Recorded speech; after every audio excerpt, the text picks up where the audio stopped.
Time to craft an epic eagle horn. We have 23 minutes until the podcast, which is going to be exciting. See what the boys think about everything. They do like to yap, though. They are professional yappers. I mean,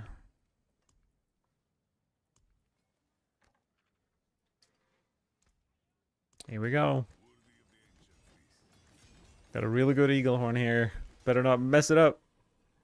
8,000 life, that's so much. But we're going for the crit multiplier. Okay, what does this give us already that we don't have? Right. Really nothing. Losing a little bit of weapon damage. But that's okay. Hey, Narishma. I switched over to Penshot. I had so much fun with it. Amazing to hear. Really happy to hear that. Bradley. So, I have this eagle horn here. We're about to transfigure it. First, we will temper.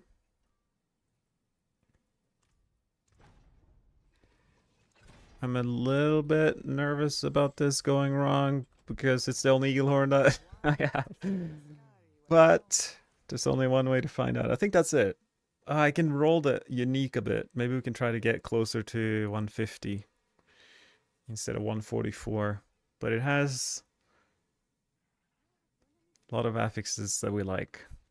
If we get gem strength, we'll be very happy. All right, is there anything I've forgotten? Tempered it, we masterworked it.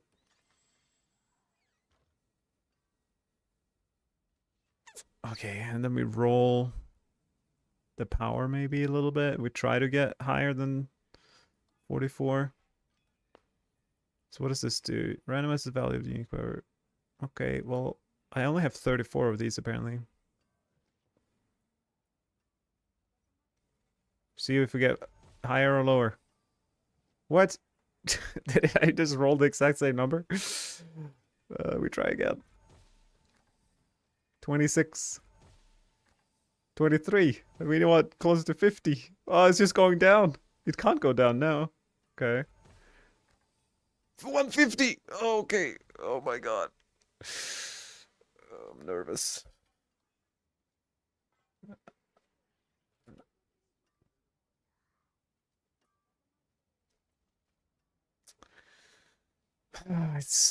It's so good. Oh, now I got a trade coming in.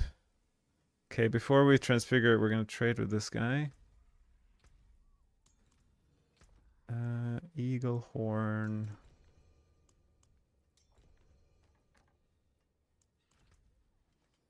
Trading an eagle horn away.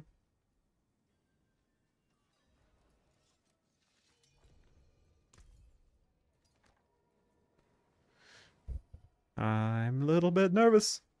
That's a crazy weapon, I know. 20 billion straight in my pocket.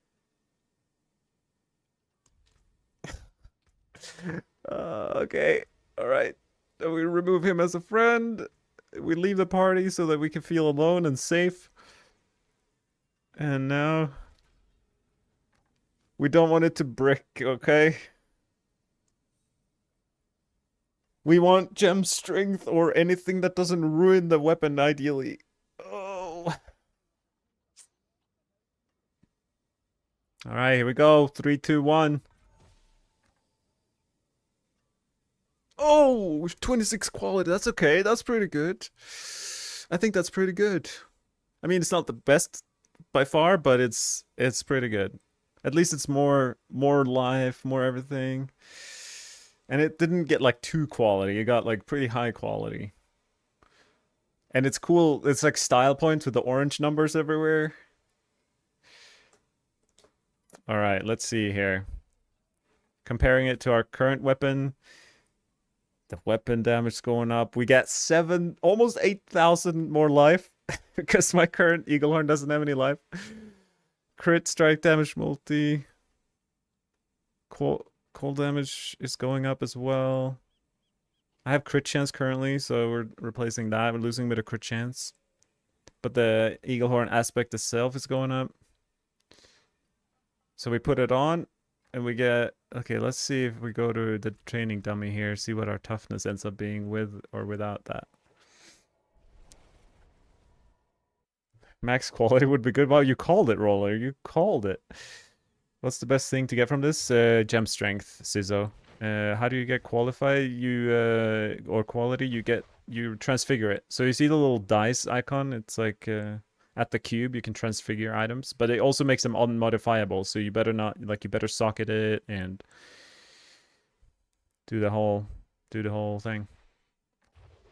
All right, so 900,000 with our old bow, almost 1.3 toughness with our new one. So how much more is that? We just increased our 927. So like a 37% toughness increase. Hopefully we won't die as easily now. I wish I could sell my old one. But wait, where's my bow? I should equip that, and then we put these juicy little gems in here. Speaking of gems, let's salvage these and see if I can craft some more. I only have grand gems. It would be nice. Maybe during the podcast I should just like farm gems or something. Oh, I can craft 2 more.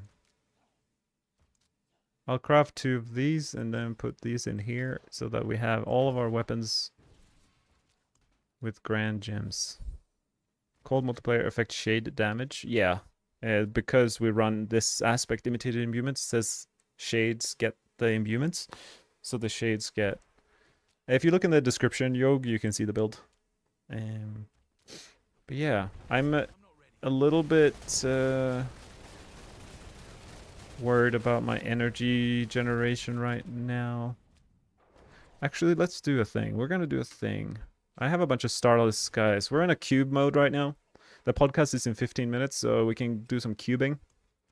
I have a bunch of starless skies lined up for some potential...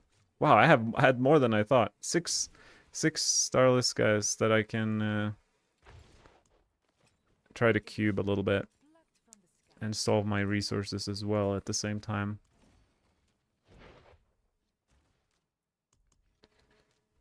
How did I get so much gold? Selling items on the trade site. People have... this seems like very... like the inflation is real on the... on this season. Like people seem to have a lot of gold. I just put up a unique item. The guy, like if you go back in this stream later, you can see like... I just sold an item for 20 billion. It's like, okay, I don't know how you got 20 billion, but I'll take it. I mean, I have almost infinite masterworking resources, so we could definitely make sure we get the crit on all of these. I mean, technically, I could just cube 1 at a time, but I feel like, well, might as well just cube them all and see what happens. I guess the painful thing will be tempering. Highest pits able to Mephisto T12 with that build. Yeah, I mean, I haven't actually tried Mephisto T12. I think I could probably take him down, but he will probably one-shot me, so I just have to like actually do the mechanics and stuff. So there's that. But yeah, I mean, I'm farming T12 lair bosses pretty easily, so. Nice. I'm just gonna roll this temper on all the rings. It doesn't actually cost that much, just Forgotten Souls, which are not too hard to get my hands on. I had issues with Forgotten Souls for the longest time this season, but then I started doing a lot of bossing, and then it kind of solved itself because I was salvaging all the uniques, and salvaging 900 item power uniques gives a lot of Forgotten Souls. So that kind of put me above the threshold of running out, which feels good. Wow, I'm getting lucky, I feel, with these. I'm like GA tempering. Whoa, what's going on? I can't do nothing but get a GA here. Oh, I shouldn't have said that. It's probably gonna go through 100. Oh, never mind. I guess we're just good at the game. All right, so all these starless guys are ready to be cubed. You are SSF since Blizzard can't do anything with trading. Even Butcher T12? I mean, I haven't farmed Butcher. Like, we could try it. Yeah, Butcher is obviously bugged. But we could give it a go. All right, so we're gonna transfigure these. Someone asked how I get like the item quality. That this is the transfigure item option here. So everything's done, right? Masterwork, sockets to all of them, cool. Making sure we got them all ready to go. Okay, cool. We're clicking.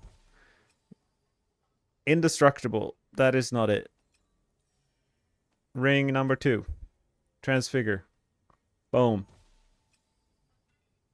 We got GA on lucky hit. That is not what we want. All right, we're looking for gem strength, maybe some all skills or something cool, cold damage, dexterity. I don't even know what can roll really, but anything useful. I wouldn't mind like GA attack speed and stuff like that either. All right, third ring. Cooldown reduction. That's pretty good. I don't mind that. That's useful. That is useful.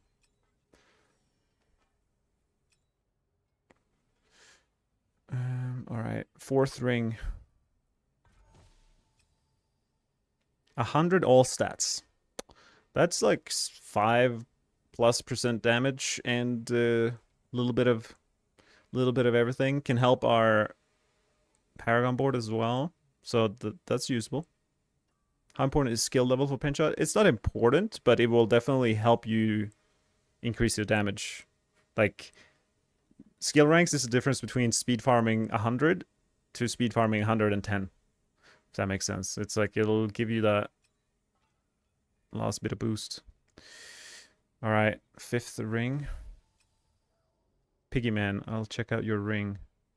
Oh, you got a 4 GA starless with cooldown? That's amazing. Oh, all resistance. Is that good? Just a little bit jealous.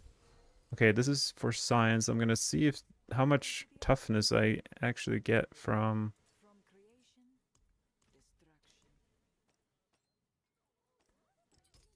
So 1,082,000 versus it's like 40,000 toughness from the all. I mean, we're getting a wide range of like options, I suppose. Final rings coming in hot.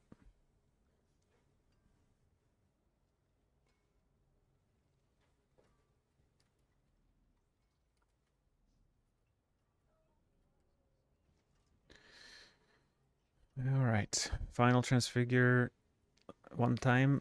I don't know what the best outcome is, but we got the worst one. No, not the.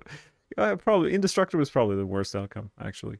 So whatever, the all stats is pretty good. Cooldown's pretty good. I'd say cooldown's probably the best one.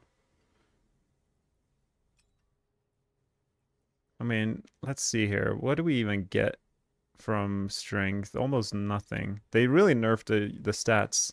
Like getting, like you get like 1% crit chance from your intelligence. So getting like more all stats doesn't actually help my crit chance.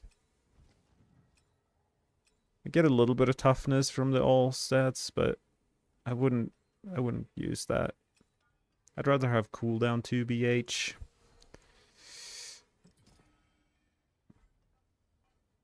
All right. Are you running Mythic Seal now? Yeah, so I'm running a Mythic Seal, but for no reason really. Like there's no beating a unique charm. But what a Mythic Seal like this enables me to do is like it's easier to get good charms, right? Because I can use a good, like this is a really good charm for my build from another set. Just the affixes, like marksman skills, poison resistance. So I can use that instead of having to like find the same 5th piece with the right stats, I can just use this, but I'm not utilizing the mythic seal effect other than that, unfortunately. And also the like it's like supposed to benefit the steel set, and it's not great, but it is what it is. All right, maybe I should salvage some of these. I will never use the indestructible ones for sure. I'll keep the lucky hit one. Why not? Life on hit might come in handy. I'll keep those. Those 4.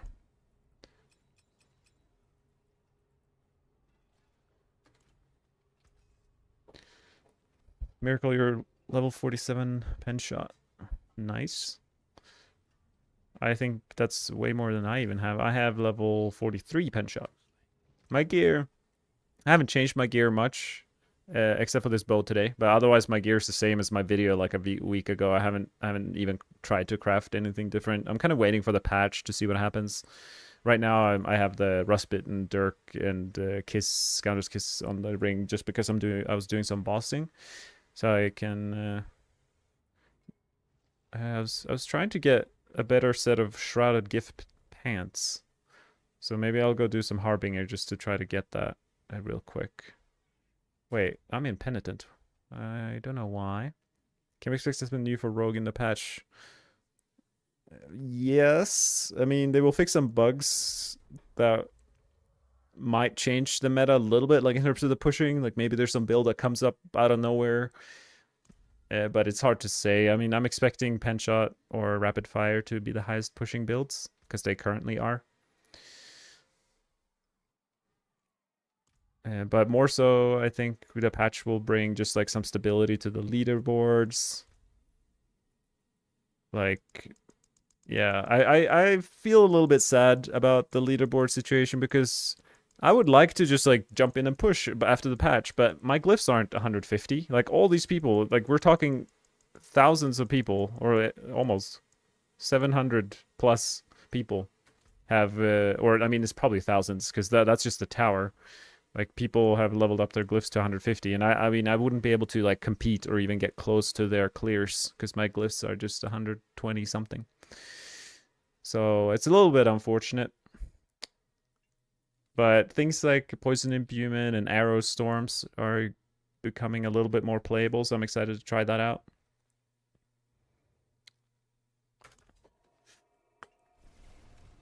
Poison TB a little bit stronger. I mean, quite a lot a bit stronger. And yeah, Arrow Storm's working with the clone, which it doesn't currently. So small things like that will feel good for certain archetypes.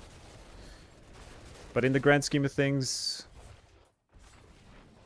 it's not like a whole new game when the patch comes. Yeah, exactly. Like rogues boosting other people. Yeah, exactly. So it is a bit of an awkward state of like the rest of the season is kind of scuffed when it comes to the leaderboard. Hey, thank you, Later Bowl Cut, for the subscription. Very generous, supporting me just like that. Oh yeah, so I was gonna see a few things now with my energy. I can try preparation here. I'm not sure if it's enough, but... Well, my toughness went over 6... Was that 6 million? That's a lot. Alright, hoping for some pants here.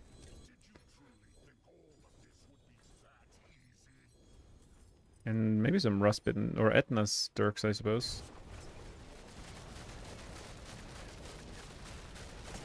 You're waiting for an Andariel build? Well, yeah, you might have to wait. Wait a bit longer.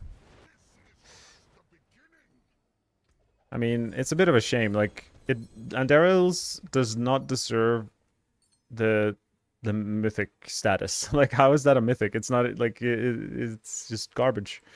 I don't know why. So yeah, I don't know if you guys do this, but I started doing this, and this is how I've gotten some amazing items, like this eagle horn. So if you do farming, like now I'm looking for these pants. I save every item power 900 of these pants, and then if I use 3 item power 900 to craft, like 3 to 1 combine them in the cube, I can get like GA pants from that, even though these are non-GA. So definitely don't salvage everything. Even here, if I wanted Etna Stagger, I could keep all of these. And what I noticed, if I even better if you get like a bunch of GAs that you don't want. Like this, I'm probably gonna keep this Etna's GA dagger. Because if I find 2 more, I'll just cube 3 GA daggers. And I think it's like 80% chance you get a GA new item. So the 3-to-1 combination when doing bossing is a very good way to... Oh, 2 GA pants, come on. Oh, it's Temerity, it's the wrong pants. We need Shrouded Gift. Mine are so bad. I have Thorns and basic skills. It's a little bit embarrassing. They're so hard to get. Oh, I'm gonna join the podcast call now. Yeah, that's automatically shown. Oh. Hello. Hello. Good sir. You can see me, right? Yeah. Cool. I'm just trying to remember how to not Matthias. Hey, Woody. Welcome back to the Rogueland. Yeah, it's fun. Oh, that's good. I have a 0 socket air position now, turns out. 0 With no masterwork. I don't think I have anything to do anything with that. I just got an air position. Wait, what? What level are you? I'm Paragon 75. Oh my gosh, that's awesome. But you're on softcore, so you have no materials. Yeah, I have nothing. Yeah. That's funny. Dude, at least you don't have an air petition that is permanently without any sockets and masterworking because you're a dingus and forget if I can do it before transfiguring. I feel like you've done that way too many times. Dude, I did it twice. I did it twice this season. Once with my first starless and then once with That is, this. in fact, way too many times. That is in fact way too many times. That is what sleep deprivation will do to you. Yeah. So what did you get on your transfigure, though? I got indestructible on one, and I got like 3 quality on the other. So it was gigapog. Totally Okay. worth not having, sockets and whatnot. Okay, not too bad, I guess. No, I mean, it is what it is. I mean, I got like 45 more now, right? But like early one, it was like, well, I guess it's me doing something funny angle. I'm trying to multitask and make sure that I get this video going, or at least kinda done before I can before we start this. I only have a 25-minute long video going through how to optimize your character. It's short and sweet. Do you want to do shared chats for this, guys? Yes, definitely. Okay. Are you gonna set us up? Sure, can do. I feel like I hear a slight echo, but it might be on my end. I did something. Maybe is it echoing for you guys? A On my little bit. stream? For me, it's fine. Oh, maybe it's just it's on me. I clicked a button. It was a mistake. You clicked the button. It was a mistake. Oh. Let's see. Okay, never mind. I fixed it. Did you listen to yourself on Discord? Yeah. Nice. Let's see. Invite guests, and then we do. Hey, my war plans just opened me a treasure breach as well, man. What is going on? I just clicked on the button and I loaded into a treasure breach in Torrent 4. We can do a rotation. I have 2 as well. No, it just opened it, from the button. Like I didn't even have a sigil. Oh. It just gave me a treasure breach.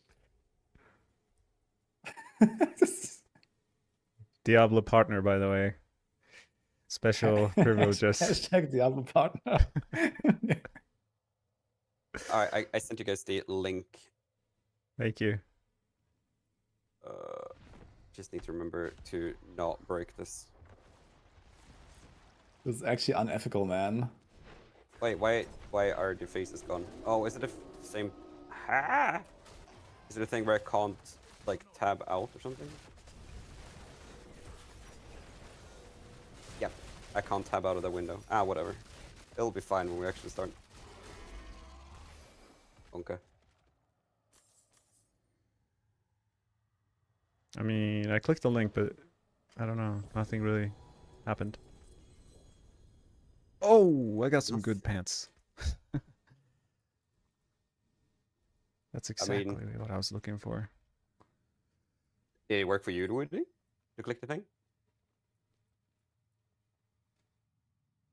Just to see if it's a skill issue or if it's It's a skill issue, I think. So I'm in. God damn it. holy.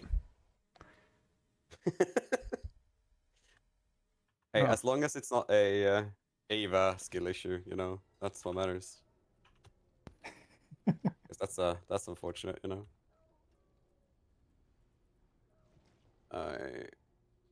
Save as damage calc season 3 v2. All right, boom, bim, bada boom. We are kinda set.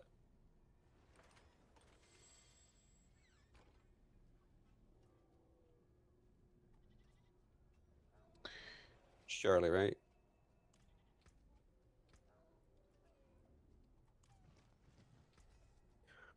I think we're just waiting for die, and then we'll continue blasting this. But how are you guys doing tonight? Are you guys fantastic? I hope you guys are fantastic. It's yeah, going good. It's morning over here. I'm excited to start my day with you guys. Big bug. I'm playing rogue, so Thriving. You can only be vibing at that point. dude, I am vibing so hard. Actually, it's crazy. Someone fell for the 6k crit damage. Oh no, not like this. No. How reliable is like the toughness on the sheet? Like I feel like I've been like just blindly going off it when I compare gear, but maybe I shouldn't. Or do you guys know? It's pretty reliable, I'd say. Yeah. You can see in the next video I release on how this game actually works, you know, in X amount of days when I have time to do this. Because like I get comment every time I stream or video, like people use Tyraels and they're like, it's better than Legendary, and I'm like, not on my toughness sheet, but yeah. I think some stuff doesn't show, right? But like resistance to me is weird. Like if I add fire resistance, like that feels like weird on the toughness sheet. It's hard to quantify. Mm. I'll wait for your video, Ava.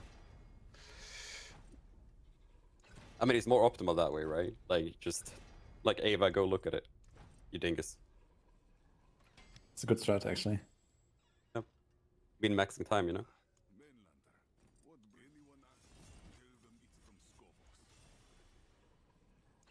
So what build are you playing right now then, Woody? I'm on Dance of Knives. I started a bit of Penshot and then Rapid Fire for leveling, and then I went to Dance of Knives because I got the channeling weapon. And then I was like, okay, now I'm dancing for now. So yeah, it's nice. So I'm doing like Shadow Dance of Knives right now until whenever that falls off, I guess.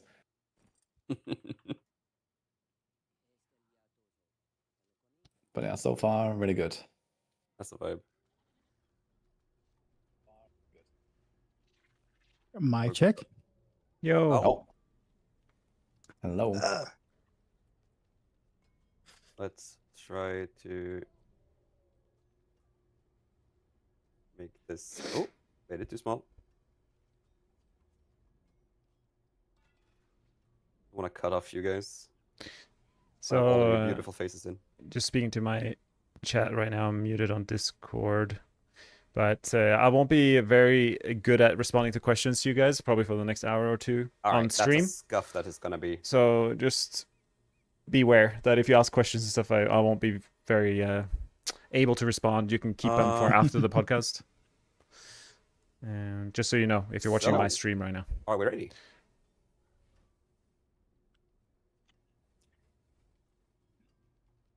I don't hear any. I was gonna say I was muted, but yeah, I'm ready now. I see mouse moving in like nobody.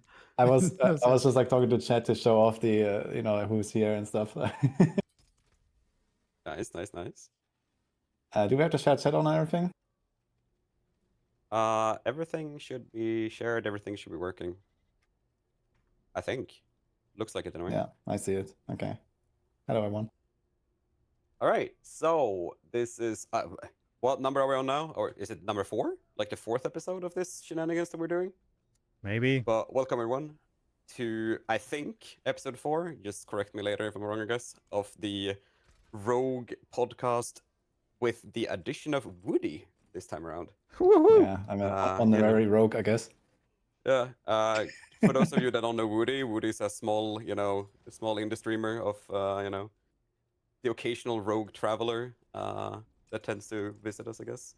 But I guess for everyone, let's just introduce each other, I guess, or Ourselves. you guys introduce yourselves. I'll Do you start. wanna start first? I mean, I think if you don't know, I write guides for Max Roll and for Rogue, and I do my best every season since the start of the game to just make Rogue seem like it's strong and fun.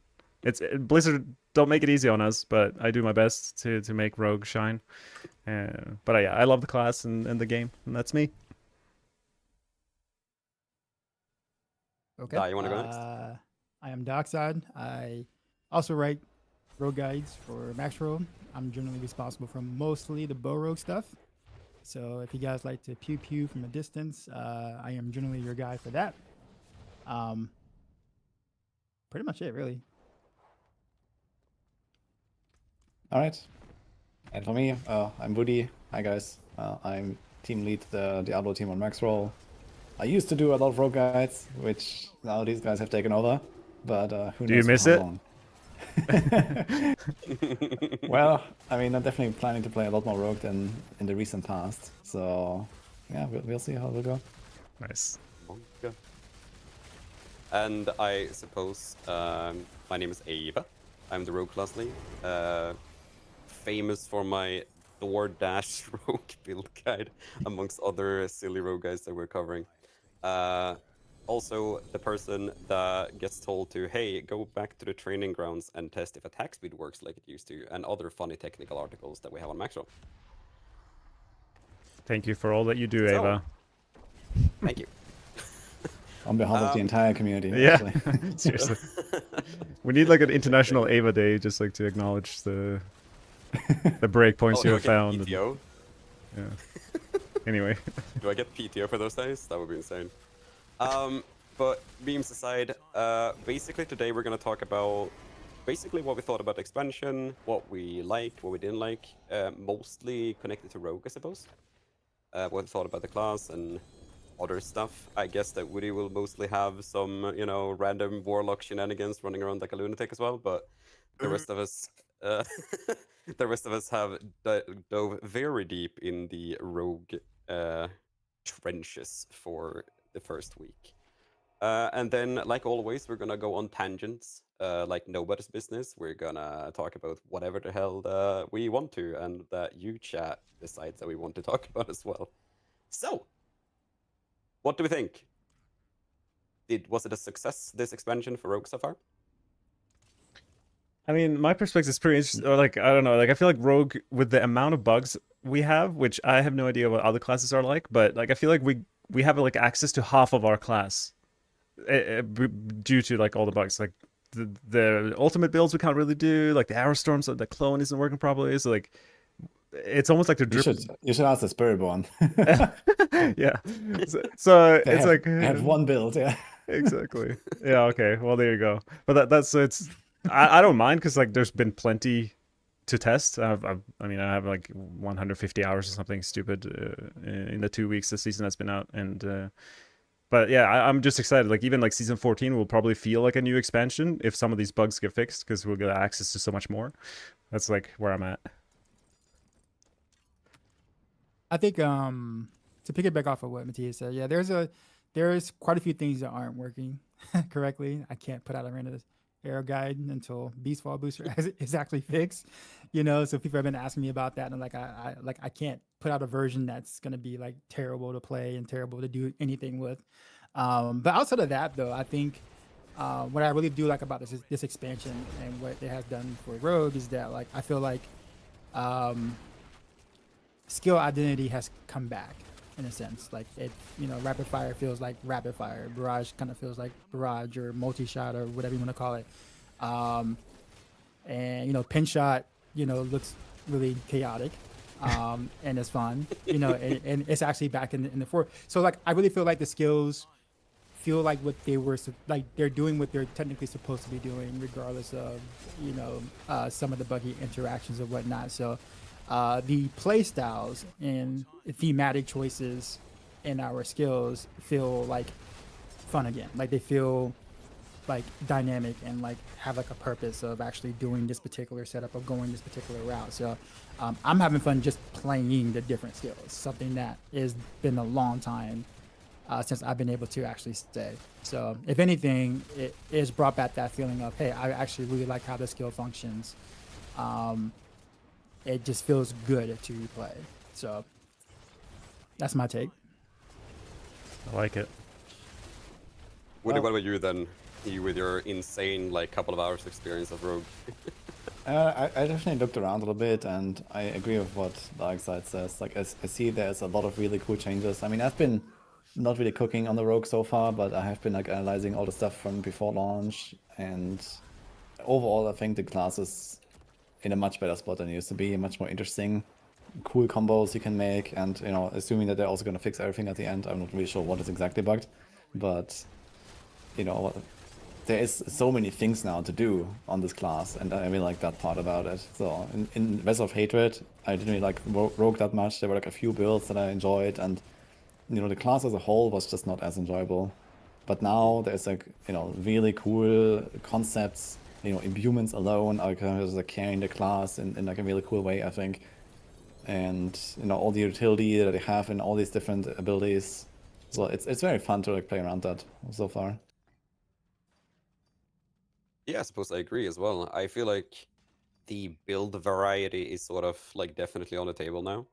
I mean, just for Dance of Knives alone, I think I've cooked like 6 distinctly different builds with like the different variants that we can have and like different trigger synergies and whatnot, right? So I think now like this, like now more than ever, we actually have some sort of build diversity. And the fact that the span between the top and the bottom build is like, I mean, kind of like 10 pit tiers, as long as it's, some sort of a supported build. Like, that's insane to me. Like, the fact that you can basically clear everything in the game with every build, and it still feels meaningful for Rogue. It's not like you just go in and one-shot stuff, the second you get into Torment 12. You actually have to fight for it a little bit. You have to gear. But the fact that you can get there is like, I don't know. I've said it so many times on stream that this feels like how the game should be balanced. Like Rogue is like basically in a spot where it's like basically perfectly balanced. Yeah. Based. What happened on Woody's stream? I need to know. I get the second treasure breach in a row. What? From the diamond. Okay, so my diamond dungeon bugged out from my war plan. I killed the boss too fast because Rogue, and then I had to restart the game. I started another diamond dungeon and I got another treasure breach. So This is insane. So much for those like material issues. Solve them instantly. catching. Yeah, So based off of this, right? No, I just like I think that's pretty big, like for Rogue. That like it's been a shame for a long time. Like if someone's like, "Hey, is there a barrage build? Can I play barrage?" It's like, no, like stay away from that. Or like for a lot of different skills, that's been the answer. But now it's like, no, actually, legit, just pick whatever skill, and there's a guide for it, and it's really good. Like to piggyback off of what you said. Yeah, the interclass balance is like actually pretty insane. Like, especially amongst like the bow builds, and I guess a lot of it has to do with the fact that, a lot of them do kind of share similar platforms, so you're building in a kind of similar way. So it's kind of hard to, for the skills to be or to feel quite different in terms of like output. Concerned, like rapid fire, barrage, heart seeker are all like relatively close in power to each other. It's just a different style of play, which is actually kind of cool. Yeah, I think this is like a general theme now with the expansion, right? Like we saw this on like Paladin already, when Paladin came out, and they had all these like very generic aspects and very generic scalars across all of the builds, and most of the stuff was pretty similar in performance. Outside of like the shit of retribution that was like kind of giga and so on. All the other builds were like pretty similar, and we see the same thing now on Rogue. We see the same thing on Warlock even. Like Warlock also has very similar balance across many builds. Just because you have similar scalars and they just kind of end up with similar numbers. I do think that the thing that is most insane for me this expansion is like I can think not if a like ability is gonna be viable, but like, okay, what puzzle pieces do I have to put together in order to make this, you know, skill viable? The only exception I found so far to that is like using Shadow Step as the damaging ability for like a very quick Shadow Step build, where I feel like this just doesn't have the damage. But then you just run it with something like Bands of Icarus Rose and go trap Shadow Step that we used to play in like season 10, and it suddenly works again. You know, like it wouldn't be the Shadow Step dealing the damage, but that's the skill you're spamming, right? Yeah. So it feels like you just have so many options when it comes to build crafting, which is super cool. Yeah, personally, I think it's fine that not every single skill can become like a carry, and maybe you have to do some acrobatics, like the aspect or something, to trigger the traps. I think that's okay. Yeah, I think so as well. Was there any like big surprise to you guys that you saw, like, wait, holy crap, like something that you didn't expect coming into, like, you know, the first day of the expansion when we first saw the skill tree and we're like, wait, this was a change, and then like a couple of, you know, a week later, like something just emerged out of that? Because I feel like we had a pretty good read on like what would be strong, but did you get surprised by anything? But the thing that comes to mind, obviously, like first few hours is the imbuements. It's just like, wow, okay, like I don't know how we will play any build without it. I've seen like one rapid fire build that's physical, but the rest are just imbued. But the other thing that comes to mind is this, like the narrow eye set. It's the marksman set where you basically get free combo points because it's automatically shooting your basic skills. Like that, I haven't played that much myself, but just like the fact that that's a thing and that's what the setup that the ranged rogues are running, I think that's super cool. And that was a bit of a surprise, I'd say. I've always got to feel like I'm like piggybacking off of what Yeah, my bad. Like it's like I agree with everything you said, you know, and I'll add like this little 1 cent to it. No, but like the narrow's eye set, it's interesting in the sense where like you can technically build 2 skills in one, like because I mean, you as long as you're able to imbue your basic as well, and your basic attack is actually dealing just as much damage, and in some cases even more damage than like your core skill when you're putting them together. It's actually quite interesting how they can be played together, and you still have to kind of manage both to try to get that power. I was not expecting as much complexity to come around with this, so when theory crafting and putting things together and be like, oh wow, you know, I can actually like solve my single target damage issues mostly with, you know, barrage by just beefing up my Heartseeker. With this set, you know, it was definitely quite a bit of a surprise. It was also a surprise too that Heartseeker is actually still really good. Initially, I don't think anyone was like, you know, going, oh yeah, this is going to carry over into the expansion. Looking at the numbers initially, but yeah, turns out that it still pews really well without the Orphan Maker, thank God. But yeah, and I guess this whole God DH thing, God 6 rogue thing that was supposed to happen never materialized, and I mean a bit of it is because of, you know, it being buggy and some of the interactions, which hopefully will get fixed at some point, but yeah. Yeah, just before someone else jumps on, just like the other set that surprised me is the imbuement one, where you can actually run 2 specializations. Like we have 3 choices, like combo points, inner sight, and preparation. But with that set, you can actually you get inner sight for free, so you can just run one of the other ones. Like, yeah, it's just like things we've never had in the game before, which is, I think, really cool. Yeah, I agree. I also think like one of the surprises for me is obviously like just the I didn't like when I saw the skill tree, I was like, oh, okay, you're gonna play this build this way, right? I felt like it was gonna be like how we've always had it, that every ability has maybe like one viable build at most. And then the fact that like you can basically, I mean, Dance of Names is a perfect example where you could play the God, the DH, whatever you want to call it set, right? And it's kind of okay, riddled with bugs like I was saying, but like it's still a you know, solid build.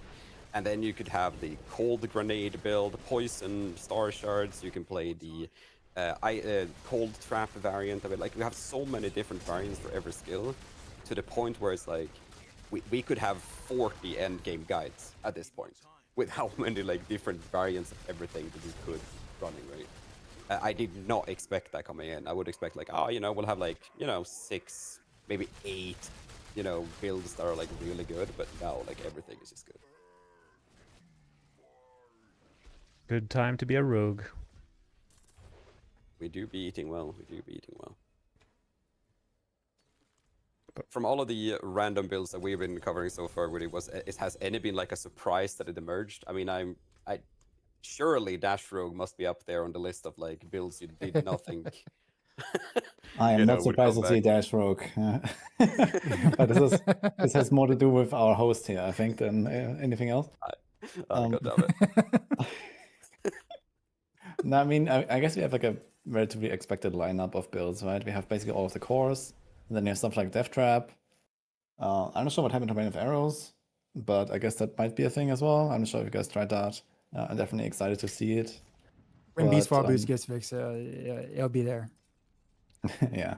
What is wrong with it exactly? Beastfall Boost just doesn't work. Like it doesn't like preparation at all. It does for like Death Trap, but only for one rune, which is the only reason why Death Trap technically exists. Yeah. Okay. So yeah, you so can only run the middle upgrade, like the center path for Death Trap. The double charge. Yeah. Okay. Yep. Interesting. Yeah.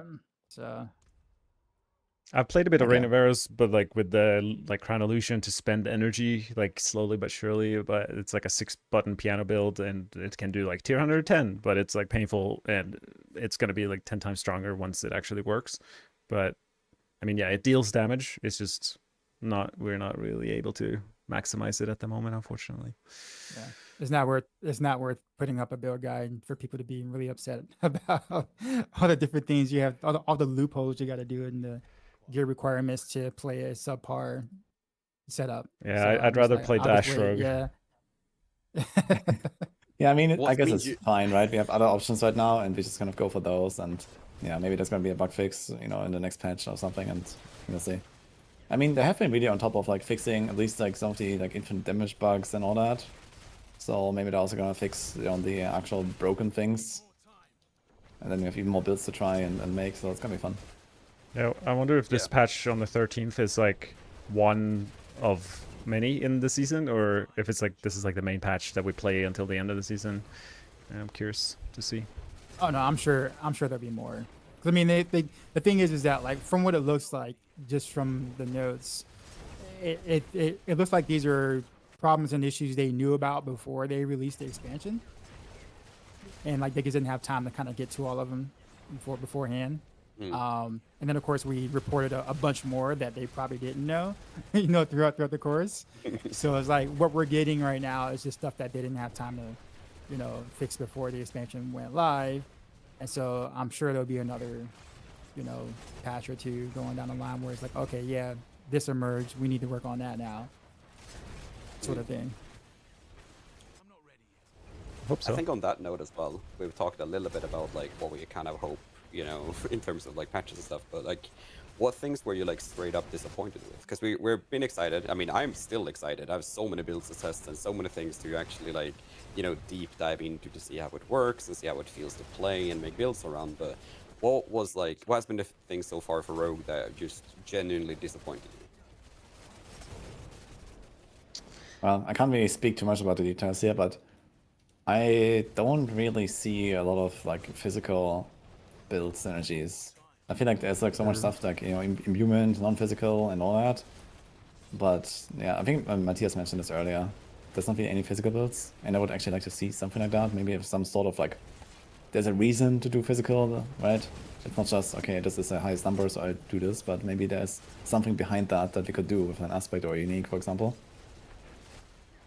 Yeah, we might be blessed on the 13th because they're fixing like clone doesn't work with arrow storms right now, so that's being fixed. So it essentially doubles the damage of all arrow storm builds, and I'm pretty sure all arrow storm builds are pure physical, right? You can't imbue the actual arrow storm.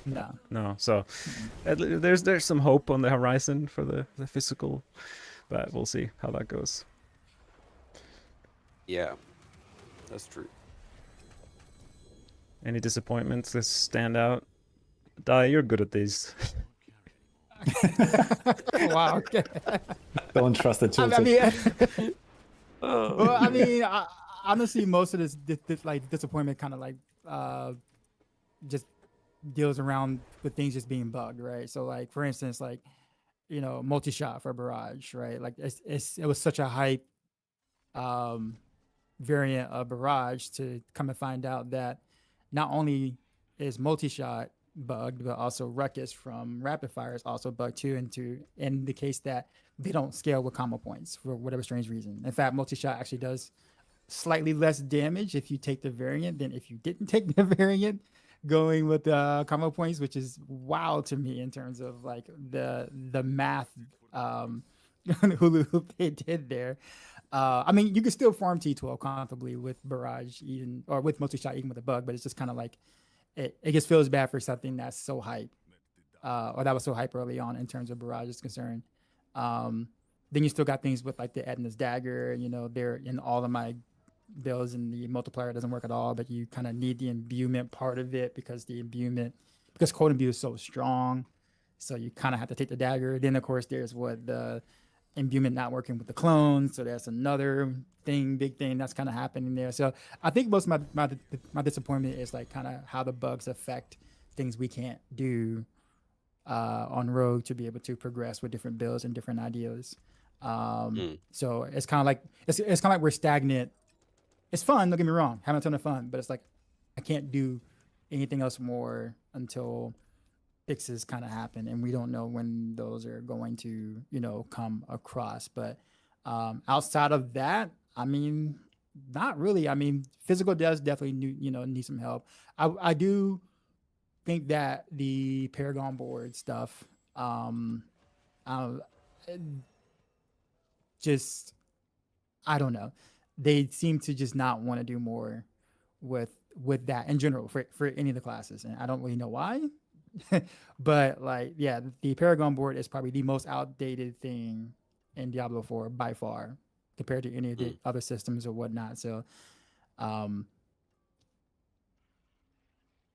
not gonna remember. What would you like to see on Paragons? I would like to know. So I think the thing is that Paragon board seems to just be an extension of your gear. Like it doesn't add anything new to what you're already doing. Like all your glyphs is just more damage to whatever you're already doing. It's like, oh, I'll take this glyph because it does more damage. Oh, guess what? I take this glyph because guess what? It does more damage. Oh, here's this other glyph. It also does more damage. So it's like everything is just so homogenized and quite boring, and it doesn't make me really want to farm Paragons to unlock something neat or interesting with my character. Not that it was that case in D3 or anything, but like I look at my Paragon board and I'm looking at my Paragons now. I'm like, oh, I have 4 Paragon points, and I'm like, do I care where I put them? Nah, not really. Do I want to allocate them? Probably sometime, next week or so. when I remember, like it shouldn't be like that, It shouldn't be an afterthought because it's not that important. But or I'm gonna say not that important. It's just boring. I mean, I think I kind of like my disappointments were kind of similar to this as well, because like for some build archetype, you straight up like, well, I have 3 glyphs that works. Now I have to go something that I can like kind of like somehow put together and make this build somehow viable. Like it doesn't really speak to duo scaling very well. Like the God DH build, right? You would basically be equal scaling between core and basic, but we don't really have any support through like glyphs in that way that isn't then forcing you to also play an element, right? You could play it and play something like chip, or you could play control glyph, but then you have to play a crowd control that you might not otherwise. Like it's not really, it doesn't allow us to put all these crazy cool builds together in a way that I would sort of prefer. And the same thing goes for the Paragon. Like there's such strong multipliers, but for the most part, they're very much tuned into one direction or like one specific build archetype. Like I don't want to have to play traps on my, say, God DH, rogue just in order to have a 60% multiplier when the rest of the kit doesn't synergize at all with it, right? So there are some like anti-synergies going on with that, or like awkward things that kind of stands in the way of build crafting. But apart from that, I think the most disappointing bug for me, or not even a bug necessarily, but the new sightless set. And just how oppressive it is compared to the other sets, to the point where it's just not worth running half of the sets right now. I think that's like the biggest one, because you basically get preparation for free with Sightless, which is just insane. You get all the cooldown reduction you need for your ultimate skill, and it's also by far the largest multiplier. Those two things are just so difficult to beat with the other sets. And some of the sets are like even awkward, like the grenade one, where you need to deal damage with stun grenades in order for the enemy to take more damage. But a lot of the grenade builds actually just go zoom zoom and mobs die before the stun grenades even drop and deal damage. So I feel like there are some sets and some small things that just, I wish they were designed in a way to be a little bit more equal in terms of maybe output, but the ways that you activate them could be favorable for different sets and allow for different playstyles. And I think finally, I'm for like bugs, clone. Just, can we get rid of it already? Like, I don't want to deal with all of these bugs, man. Like, imbuement potency not working for clone, the permanent shadow clone doing like 10% of your damage. It's like, cool, he's there. But like, if I want to get a 10% multi from a clone that does nothing, I don't know, like, do you really want that? I don't know. I don't. Well, speaking on some things too as well, I guess this might go more so into the skill tree more than anything else. I find myself trying to, on some builds, force a 6th skill on the bar sometimes, where it's kind of like, okay, you got to build up, and it's like, well, there's 5 skills, can't really post a build with 5 skills. I have to kind of, have a reason to do a 6th skill somewhere.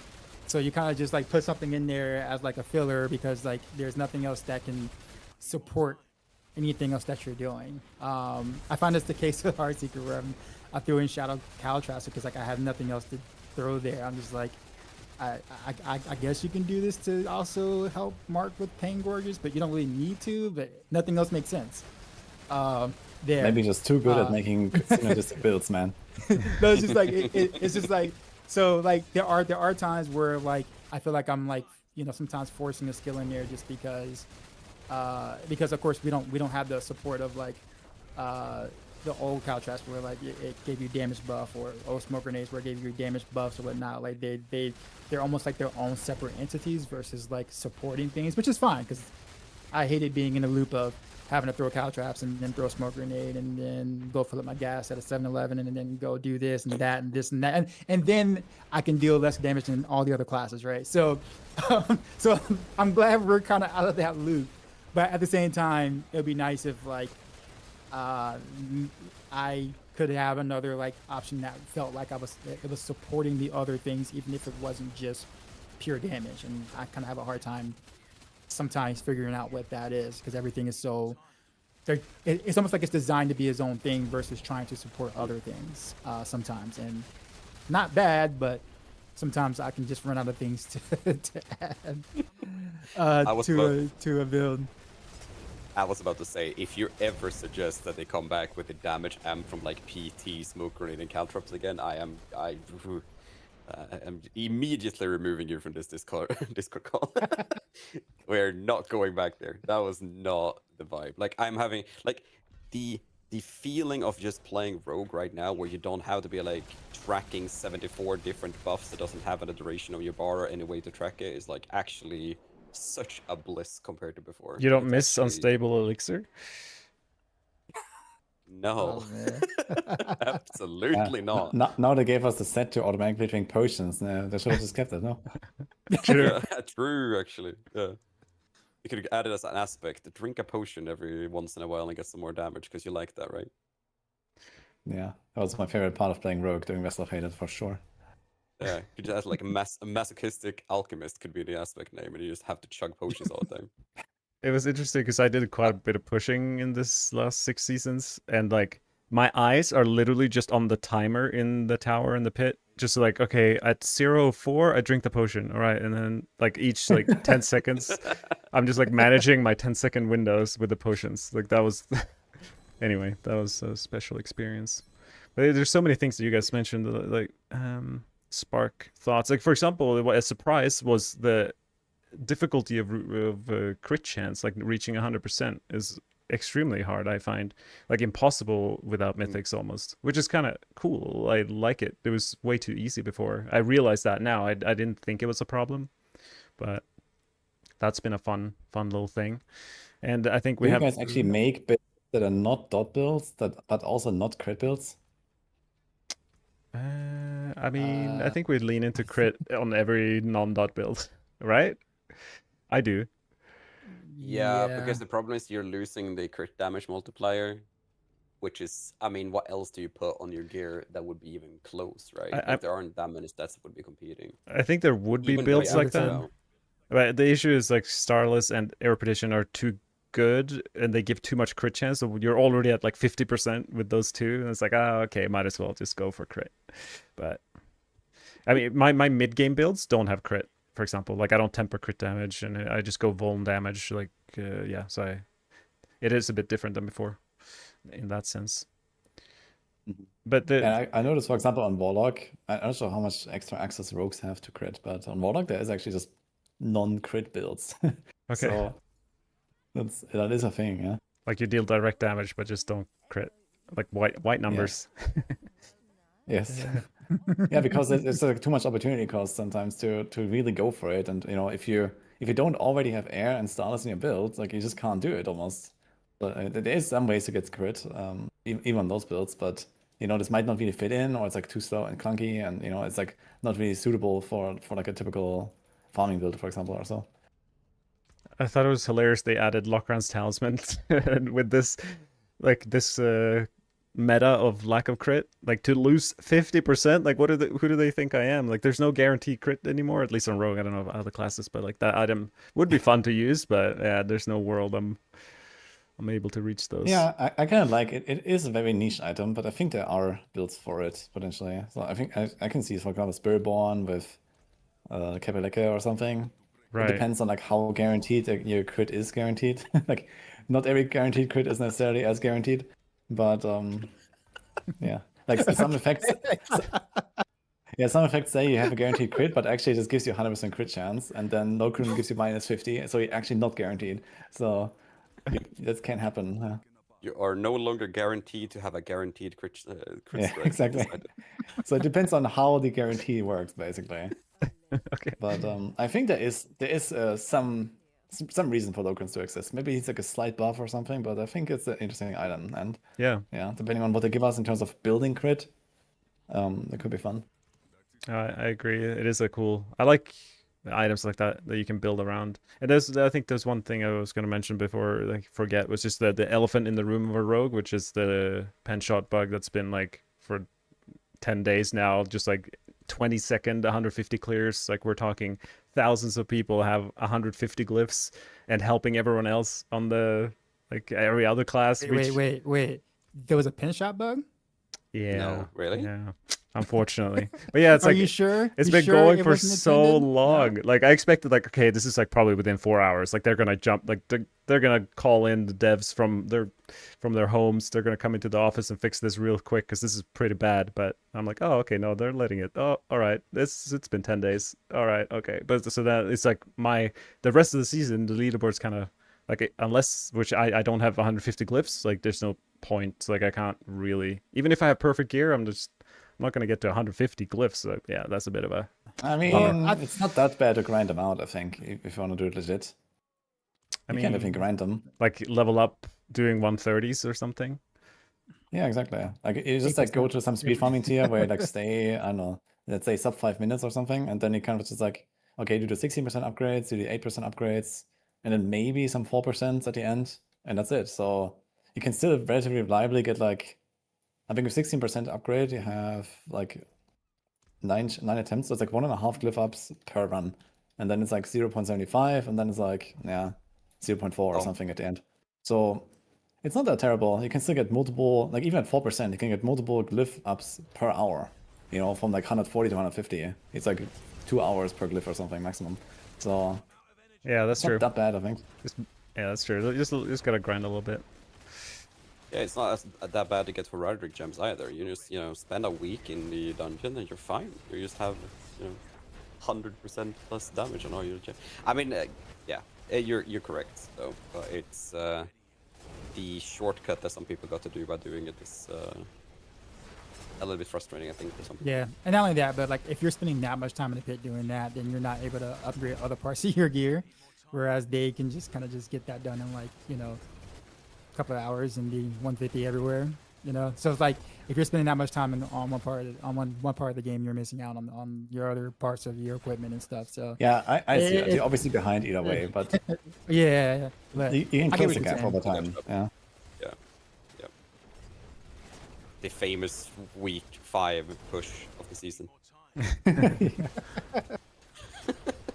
Dude, you should have been there in like the early D3 seasons, man. Like people were going absolutely crazy, like the entire season, you know, grinding the Paragons, like, and then do like the final 2-week push, you know, like the last 2 weeks was push weeks, yeah. So you were sitting there like 10 hours a day just doing the push, yeah, at the end, after like 3 months of grinding. So this is how it works, man. Back in my day, guys, this is how we did it. Back in that day, I only survived for like a month grinding, and then I was like, nah, I can't do this anymore. Like, Jesus Christ, I'm playing this game way too much now.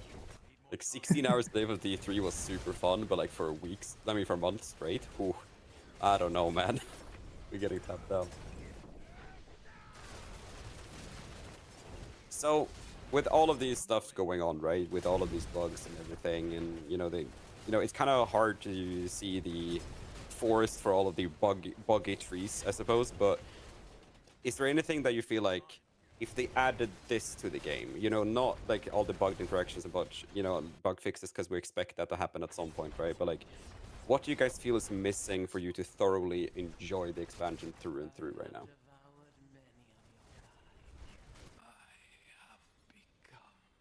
I mean, I am enjoying it.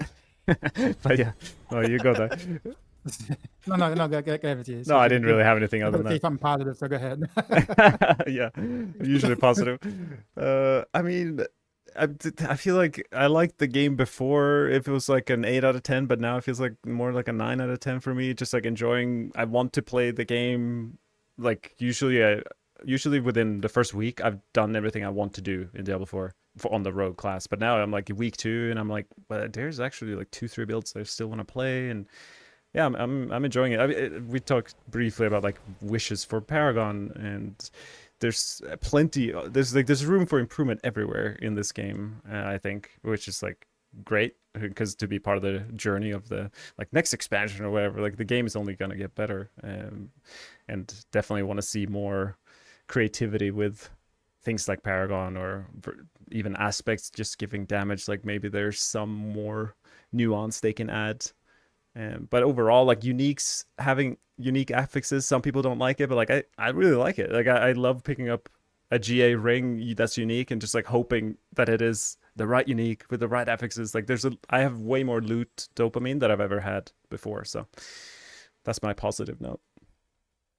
I agree with it, actually. I'm actually enjoying the just T12 gameplay in general. Like I mean, I can stay here forever and be fine.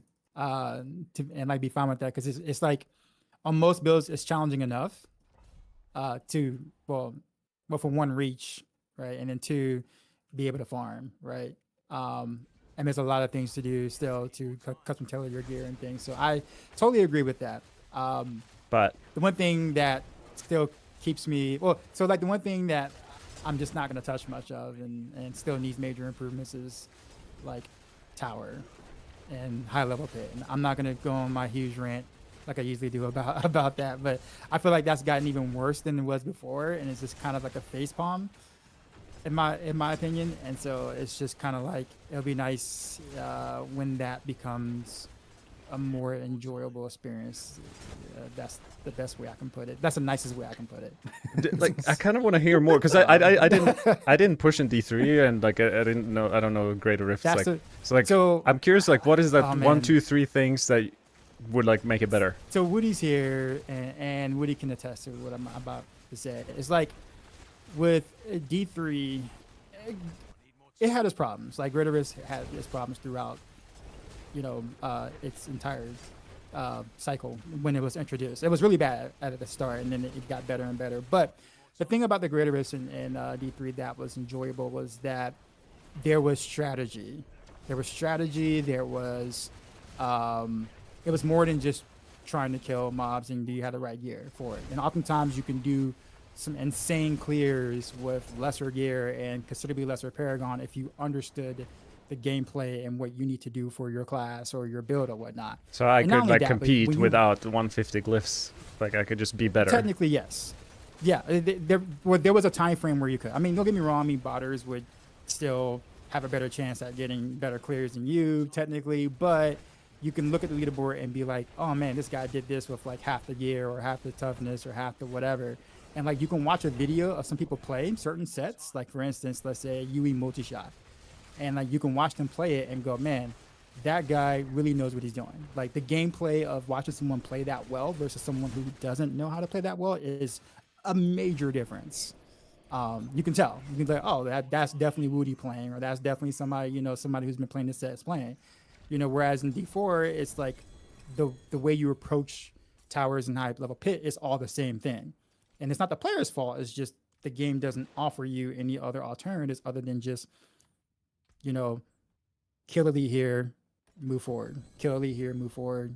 Hopefully you get the right boss, rinse and repeat. Like there isn't anything that stands out that makes a player do different things to differentiate themselves from anyone else on the leaderboard. It's just the same thing. Every video is like everyone doing the exact same thing. And the game just really wasn't meant for that. Like you could tell tower and high pit level gameplay and the way the elite affixes are and unstoppable and how the mobs don't follow but sometimes follow, like the game just really wasn't meant for that kind of play, and they're trying to force it onto D4, you know, and like, oh well, it worked in D3, we can bring it in D4, and it's like, well, the foundation of the game is different and how it functions and how it plays, and it just doesn't feel the same. So anyone who's pushing D3, you know, have, in my opinion, similar opinions, you know, that I do about the gameplay, because it just doesn't feel the same. It's just not as fun like to execute in D4 as it was in D3. So but I feel like, you know, they understand that. I just don't know how long it's going to take for them to get it to a point where it feels good in D4. And I feel like that's just going to take a while. It really is. Yeah, I definitely agree. I think you summed it up pretty well. I guess it just comes down to there is like the tower is a bit too streamlined and doesn't give the players enough, you know, option to do something special basically. And also like the combat is just like designed in a different way. Like in D3 you had you know, you had like range builds that are actually ranged, right? You had stuff like Zay's Stone of Vengeance, like with multi-shot is a good example. Like you want to stay far away, so you need to kite the monsters in a proper way. You know, you were dodging like 5 elite packs at once, you know, all the affixes. And, you know, it was rewarding to try to pile up elites and then fight all of them at once. Here, you cannot even do this, right? You cannot even fight 2 elites at once. You know, this doesn't even happen unless, like, sometimes you combine the 2-minute spawn pack, right, with one more pack. But you cannot really move them anywhere. You can't really play around the pylon. Like, the pylon just happens, and then maybe it's in the right place or maybe not, right? So you have very little manipulation of what is going on as a player. So that is really missing in D4 pushing compared to D3. So I agree with that. Wait, you have a pylon in D4? Because I've never seen that shit ever in my goddamn fucking life. I struggle. That shit dies. Struggle. Any build with crowd control be like, oh no, I want to kill this, but it doesn't, you know, can't get crowd control. Yeah, it's a struggle for sure. I agree with you guys as well. I thought there was like some skill attached to it when it was when we were talking about like understanding the maps and all that sort of theory, right? But at the end of the day, it's like, if map good, yes, fine, you know, cool. If map bad, go next. Like there is no skill to it. It's just knowing that this little, you know, environment is the good map for us, and this environment is the bad. And for sure, we had that in D3 too. We have that, Yeah. you know, epic amount of fishing in D3 as well. But we were able to fish for a scenario where we could apply different techniques and strategies and, you know, map knowledge to be able to. No, it was fun when we got the right scenario. Like when you got it and it's like, oh cool, you know, Festering Woods, or oh cool, you know, Fields of Misery. I got this mob type. You're excited to apply these different things you know how to do really well, right? And that excitement is missing in the D4 version of that. So, but yeah, it just doesn't really seem to fit I know what they're trying to do, but it just doesn't really. It I don't know. I don't even know what feedback I can give or anything that's gonna make that feel any better. To be quite honest with you, but yeah, it what's funny though about like mobs just like following and stuff. It's always the unstoppable mobs that for some strange reason are the only ones that want to follow you, and they will follow you to you leveling your glyph, all the way back to town, with like like they don't care. And like you ignored them at the very beginning of the pit, and they're like, "Nah, bro, what are you doing? What are you doing? Come back, come back." But the ones you want them to follow you, which is everything else, it just ignores you, and like you don't exist. And it's just so it's like the AI is there. They can obviously code mobs to follow you to the very end. They just chose to do it on the absolute worst elite fixes possible. I mean, they are called unstoppable, you know? Like, it is literally in the name. Like, it should be following you until the end of the world. Blizzard be like, yeah, we heard you, Dioxide. Every mob is now unstoppable. Nah, but yeah, I just don't think the game just really wasn't built for that kind of gameplay, and they're trying to force it onto D4, and I think there's still ways to like salvage the tower into something interesting though. So if they do, like, you know, they can make it like in a D4 way. It doesn't have to be exactly like D3, right? But there are definitely ways to take the tower as it is now and make it more interesting and, you know, more skill based and all that. And once we get there, I think it's gonna be nice. So they just need to like do that, right? Yeah, it makes sense. It's going a bit slow, and I like that they call it like a beta. Like they obviously had the expansion to launch. Now this is out. Now maybe they can like laser focus on certain areas of the game more. And I'm assuming like SSF, leaderboard, like these things, like it might look very different in a year from now. Maybe Dioxide will be like, I love the tower, but we'll see. Maybe. But in the meantime, though, I mean, I'm having a blast in T12 though, so like it's not. Yeah. You know, there's content where I can just be like, oh well, I don't have to participate in because I don't really too much like. I do it just enough to make sure a build works, and it's like, okay, cool, on to the next. Yeah. But I do have to say I love the min-maxing part of builds right now. Like I've been like working on my lunatic warlock for like a week now, and like, you know, still getting upgrades and, you know, still big stuff I can hunt for. I don't even have a mythic seal yet. I can grind that one. You know, I really like that. You know, I've already beaten the game, right? I can one shot, like, 2 shots, T12 bosses, whatever. So, but on the other hand, yeah, I mean, there's still more to do, and it feels nice to go for it. Where like in the past I felt like, okay, I play a character for like 10, 20 hours, and I got most of the stuff I could ever dream to get, kind of, outside of like, you know, getting some giga rare drop or so. And even that wouldn't really make a big difference. Now I can still get big stuff, and that's kind of exciting. Yeah, I must say though, I must say, when it comes to the min-maxing part of this game, my biggest pet peeve with this game is like in full-blown fucking gigatilt for me right now. And that's the fact that the tooltips are designed the way they are. I am gonna lose my goddamn mind about how to help people optimize and play their character efficiently when they see like, oh, I have 95,000 crit damage, bro. I need more additive crit damage in order to do even more insane crit damage. I just wish that the game did a better job at communicating how it actually functions so that people could make choices that are optimal for them. Because right now you need like a PhD or like 3 years experience in like how does the engine work and how does the game actually work to make educated choices for your character instead of getting baited by tooltips. It's definitely a struggle, especially when like some stuff doesn't even show up in tooltips at all. That is pretty important, like vulnerable damage, right? It's not even included and stuff like that. So yeah. I mean, obviously, we can help bridge that gap by, like, you know, communicating to the players in guides and whatnot. Like, oh yeah, okay, this is how the stats work. This is why you're going for this and whatever. But like, the game definitely could just remove, you know, like if the top value on the tooltips would just, I don't know, magically disappear tomorrow, I would not be, you know, sad at all. If it would just like spontaneously combust tomorrow, then So I would someone be a needs to happy camper. infiltrate the dev team and delete like a line of code somewhere. You know that guy that like like they joined a company, fixed a bug that'd be bothering him for ages, and then quit, like put in the 2 weeks notice. Like literally, someone can someone just do that for the tooltips? I would be like eternally grateful at that point.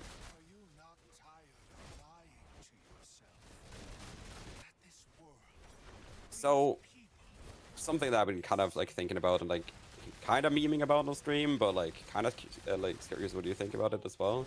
The whole like, you know, the class balance right now, like the state of the game in that sense. Because Rogue, I feel like is in a perfect balance spot, right? Like things are still difficult. Like T12 Mephisto is not like a joke by any means for, you know, our top builds. You kind of still have to play the game. Whereas for some classes, can you just go in and go achoo, and then the boss kind of disappears, right?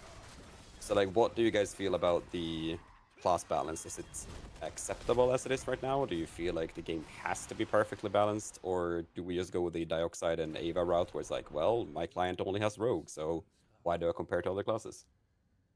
You Well- guys with your all pay to win clients and crap. I mean, from my No. perspective, I think the reason why we have like Storks and Bars being so overtuned is mostly just for oversights, right?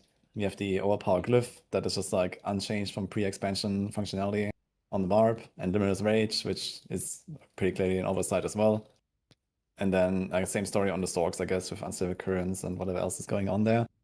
So, you know, next season they're going to play the same game as everyone else, and I think it's going to be fine. So for now, I would just kind of focus more on, okay, what are the rogues, what are the warlocks, you know, the paladins, what are they doing? And, you know, this is more where we would expect things to be, and where I think it is also better for classes to be. So, yeah, I think it's mostly just a matter of, okay, like you know, there's so much that changed. All the classes are completely new and refreshed, and yeah, they forgot a few things, and it's gonna let it slide now for a season, and then yeah, next season, you know, the hammer will fall. So I think it's fine, you know, just focus on your class. Everyone can do T12 with many builds anyway, and as long as that is possible, we're all good, I think. So Yeah, the progression seems pretty solid in general, even though like obviously you can some classes maybe can do tier 12 easier, but I still get a lot of comments, people struggling to even get to tier 12. And like, yeah, I mean, within Rogue, it's probably really good in that regard. Like there is a progression journey. And like once you get the mythics, you feel like you get another tier or two. Like, yeah, it's really, really solid. yeah, I really there. enjoyed that part actually when the season started. And then especially on hardcore, you know, you had to like push both the defense and the offense together. Yeah. And like, actually getting my first build to T12, it felt really nice. I really loved the journey. And okay, on alts, it's obviously way faster, right? You just boost an alt, you equip some stuff, you have paragons, you know, you start in Torment 6 at least or something. But it's still kind of fun to like, you know, min-max a build a little bit and then, you know, go all the way to T12. And I like that part of the journey. Yeah. That was great. I just loved the people that were playing, you know, like Doc Rogue, right? And then just went full on damage.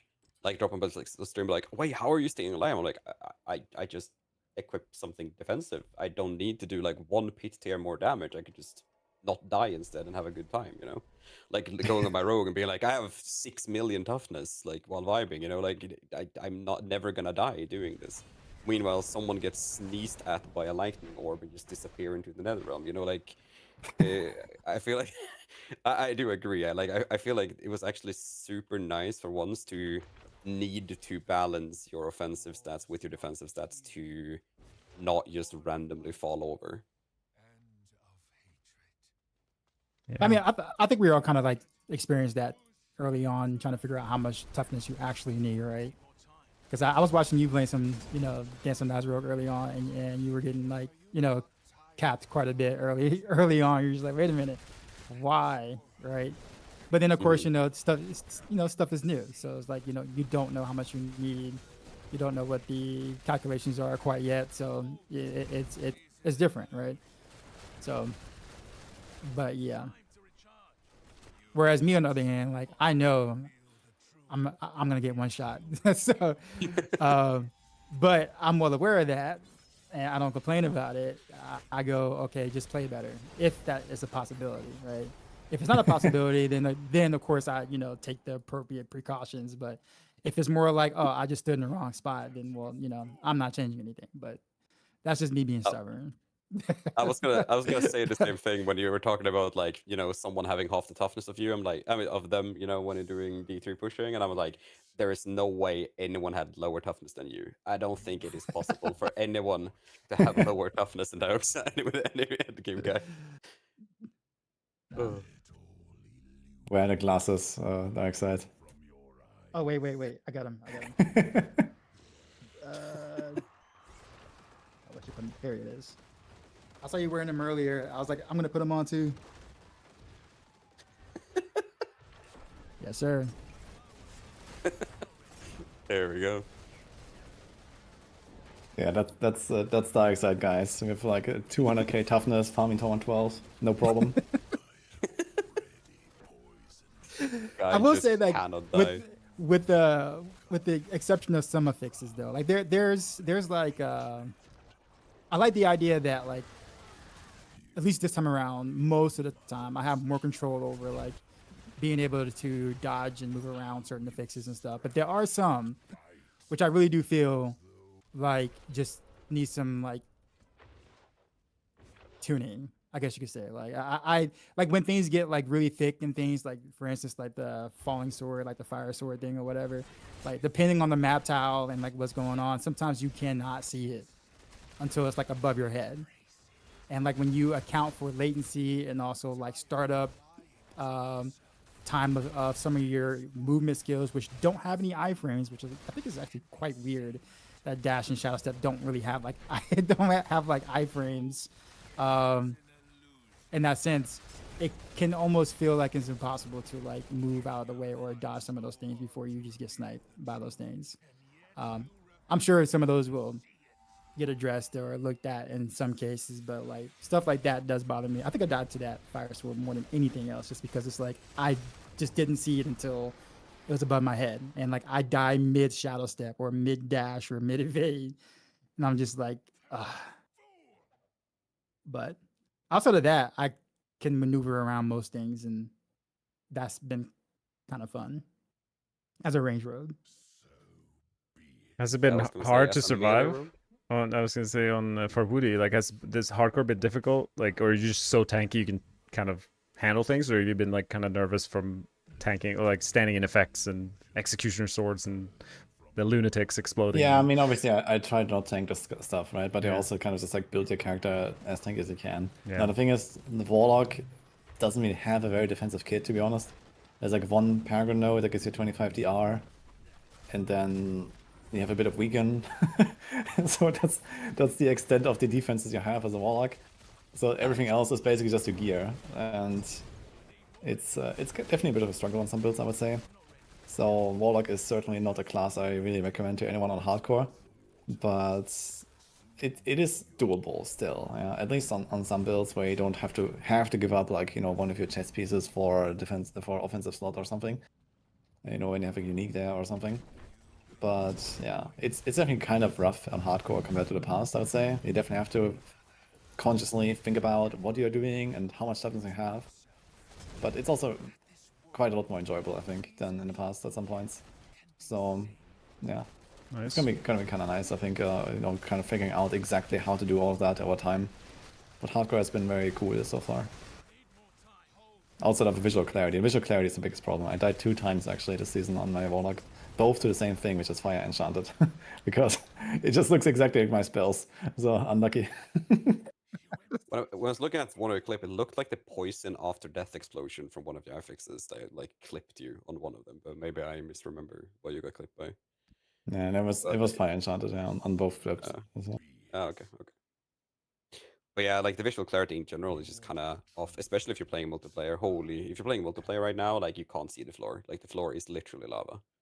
Like it's like if you're playing with a Warlock, you're not gonna be able to see anything. Like with the loot filter changing colors, we should be able to change colors on monster affixes. Okay. Or write something like pink, you know. So Definitely be strong. So like we're kind of like deep in, you know, low key deep into the season right now, compared to maybe most seasons when we start to get done after about a week or so, you know, like from a normal season. How do you guys feel right now? Do you guys feel like, okay, you know, I'm starting to feel kind of, you know, like, you know, I'm chilling, I'm just farming, doing, you know, playing for fun? Or do you feel like, holy shit, there's still so much stuff to test and I want to explore this build and that option and that class? Like, I feel kind of reignited myself where I'm like, holy hell, there are so many things I want to test right now. But I don't know about you guys that aren't like as data driven. I want to see if this thing works the way it should, kind of, you know, oriented. Yeah. Well, for me, I just finished my first class out of 8. So,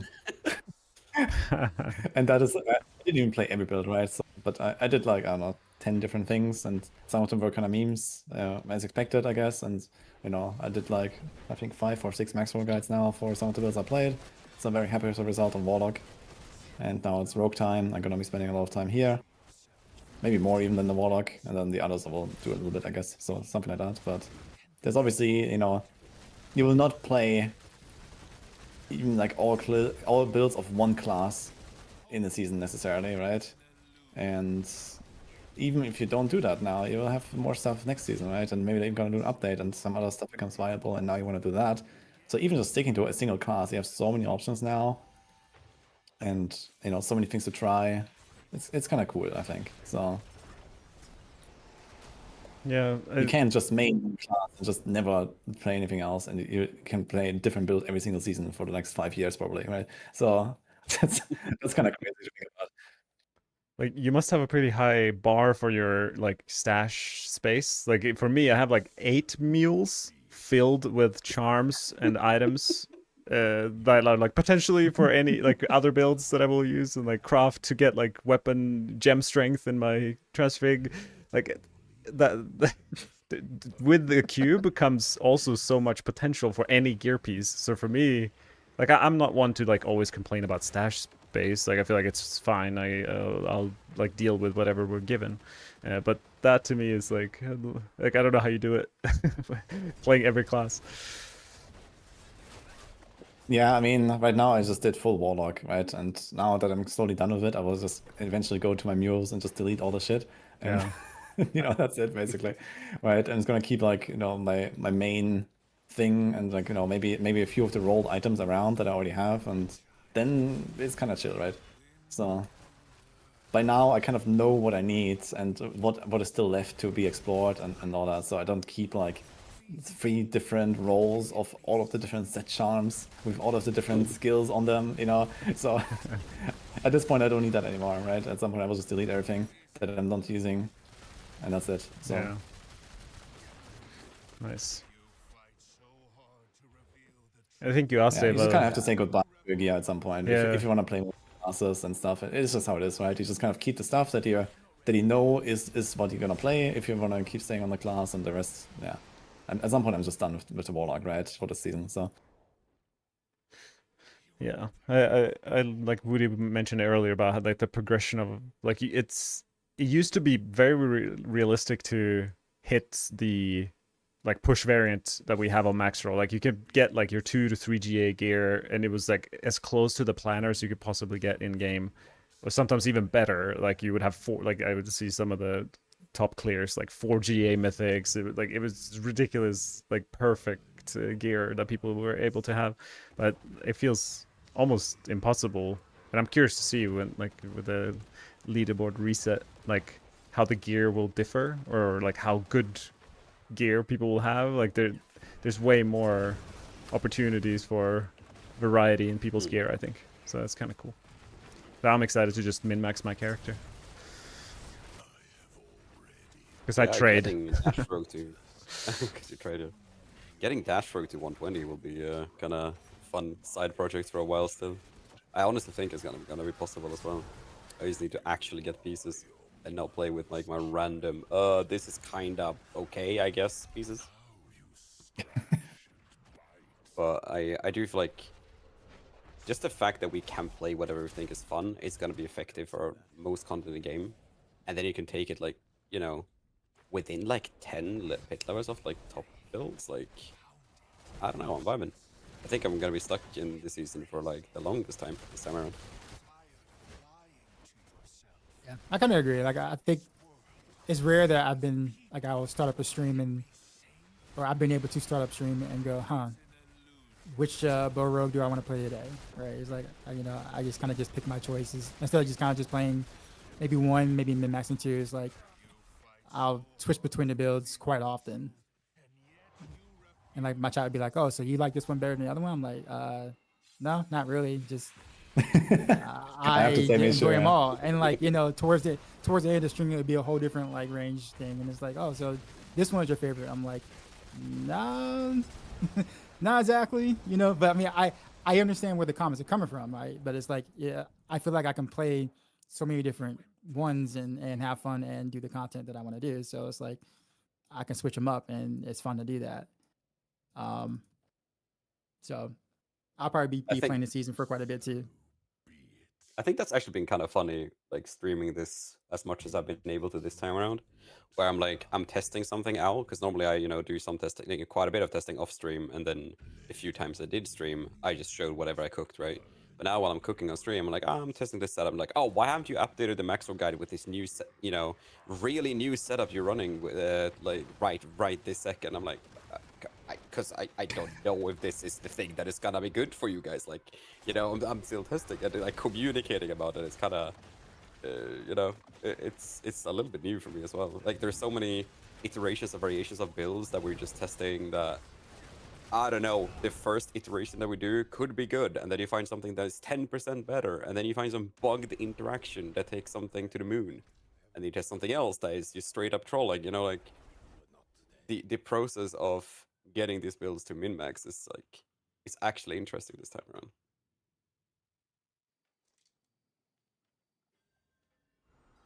Yeah, I agree. There's definitely like more work to be done per build, and more theory crafting, right? More options to explore, and you can always like find some other thing to put into the build and make it a bit like personal to your own tastes as well. Yeah. So I think even for people that follow the guides, you can just take away a build and then, okay, maybe you tweak this one thing, right? You put in this other utility skill or this other utility aspect, or like you can even run different sets sometimes if you want. So it's kind of interesting. I like that a lot. I think the best example of this for Rogue right now is Death Trap, right? Because like Death Trap has damage out of the Yoo-hoo, like it's just so much damage going on, right? But if someone looks at you, you die. So like some people are like swapping over with Tyrael's Might and then going like really heavy into resource and like max resource on their charms, so they can afford running Scoundrel's Leathers on their as a charm slot instead. In the some people are running Apogeic just so they have the old dash DT spam shenanigan builds at the cost of some damage. They're like personal ways of playing the game now that, although it might not be the min-maxy, oh, this is the most damage you can get out of this build, it's like, this is the comfortable way of playing this build. Yeah, I mean, this is also like something I believe that is important as someone who builds crafts, like us, right? We're making the guides and all that. And yeah, I mean, everyone can just math out the highest multiplier number, but this is like just not necessarily the main factor you're actually optimizing around, right? So that's the main thing, right? You have to like actually figure out, okay, how do you make this build fun? How do you make it smooth? How to make it tanky enough? And what sort of like choices do you make on the way, right? So this is the real part where you can shine, I believe. Not just, okay, what is the highest number? Yeah, like Dance of Knives is another good example of this, right? Like, basically everyone that pushed with Dance of Knives early on was like, oh yeah, you're going Grenade Jumper, Poison Imbuement, and that's the only way to play Dance of Knives right now. And I was like, nuh-uh, play Star Shards. Because Star Shards basically means that you are gonna be as tanky, but you are in range, so you don't get hit by half the stuff. The Star Shards like spread of Poison Imbuement is actually very high DPS on AoE, and the single target for bosses is comparable. Like you do maybe 70%, like you get a 70% multiplier running Grenade Jumper on like an average clear because you're running combo points and shit as well. But like the comfort of being ranged and being super safe all the time like wins out every single day of the week. The only time where you want to like really burst something down is like maybe if you're doing like Mephisto on 412, where if you're gonna get, you know, if you get bonked by anything, you're dead anyway, regardless if you're melee or ranged, right? But I don't know, like even suboptimal mathematical choices right now ends up being like actual such big quality of life improvements that people are vibing with them way more. Yeah, exactly. I've had more than ever people be like, "Hey, what about this aspect? Why don't you do this? What about this?" Like, there's because there are just more options, like you said. Like, and I think that's been a joke since D4 launch. Like, people say like you give 100 build creators like do Penshot, and then like 99 of them will look exactly the same. But now I feel like there's actually variety. Like even me, I'm trying like now the pushing builds of like what is the best pushing variant, and there's like 5 different versions floating around. So yeah, I think it's cool. Good for the game to have. Yeah, I guess it's also because it's new and we're figuring it out, and maybe in 6 months from now it will be solved or whatever. But there certainly are a lot of options, which is yeah, I'm really enjoying it. Breath, fresh air, like new things to solve and choices to make. So looking at the next couple of weeks, if you had to do like one thing that if you could sneakily get a dev to sneak in a change that you really, really wanted, right? Regardless if it's for the game itself and its systems or like for the rogue class or anything at all, what would it be? Let's start with Guy and then go like Matthias and William. Just one.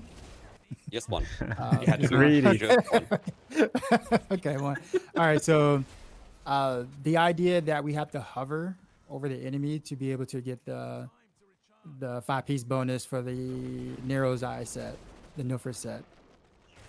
I feel like that would be such a big quality of life if I don't have to necessarily have my mouse over an enemy for that set to actually work. Now, funny enough, it works on controller or on console because it auto targets, so you don't have that problem on console at all. But like every single build that uses that set on, with a mouse and keyboard, if you're not hovering over the thing, you don't get the combo point bonus, and you miss out on energy. You miss out on a lot of different things, more than just damage. So it's just kind of annoying to have to always do that all the time. You get used to it, I guess, but like it would be a huge quality of life if they change it to where if I just fire the skill. Like there's no reason to have the whole hover thing be a thing, honestly. True. Was that going next? All right. Yeah, Matthias. I mean, first of all, obviously we talked about a bunch, but like Beastfall being fixed would enable like new builds, so that would be great. Like it's just like more content. It's like some bugs I don't mind as much as like we can play around it, but like when it like inhibits builds, that would be a priority on my list. And I know I said I really like that uniques have unique affixes. I actually would like it if they implemented that I can roll like enchanted at the occultist, like one of the affixes. That would be cool. Even like, yeah, maybe not like cube it around, but at least roll one of them. That would be great. Those would be at top of my head just right now.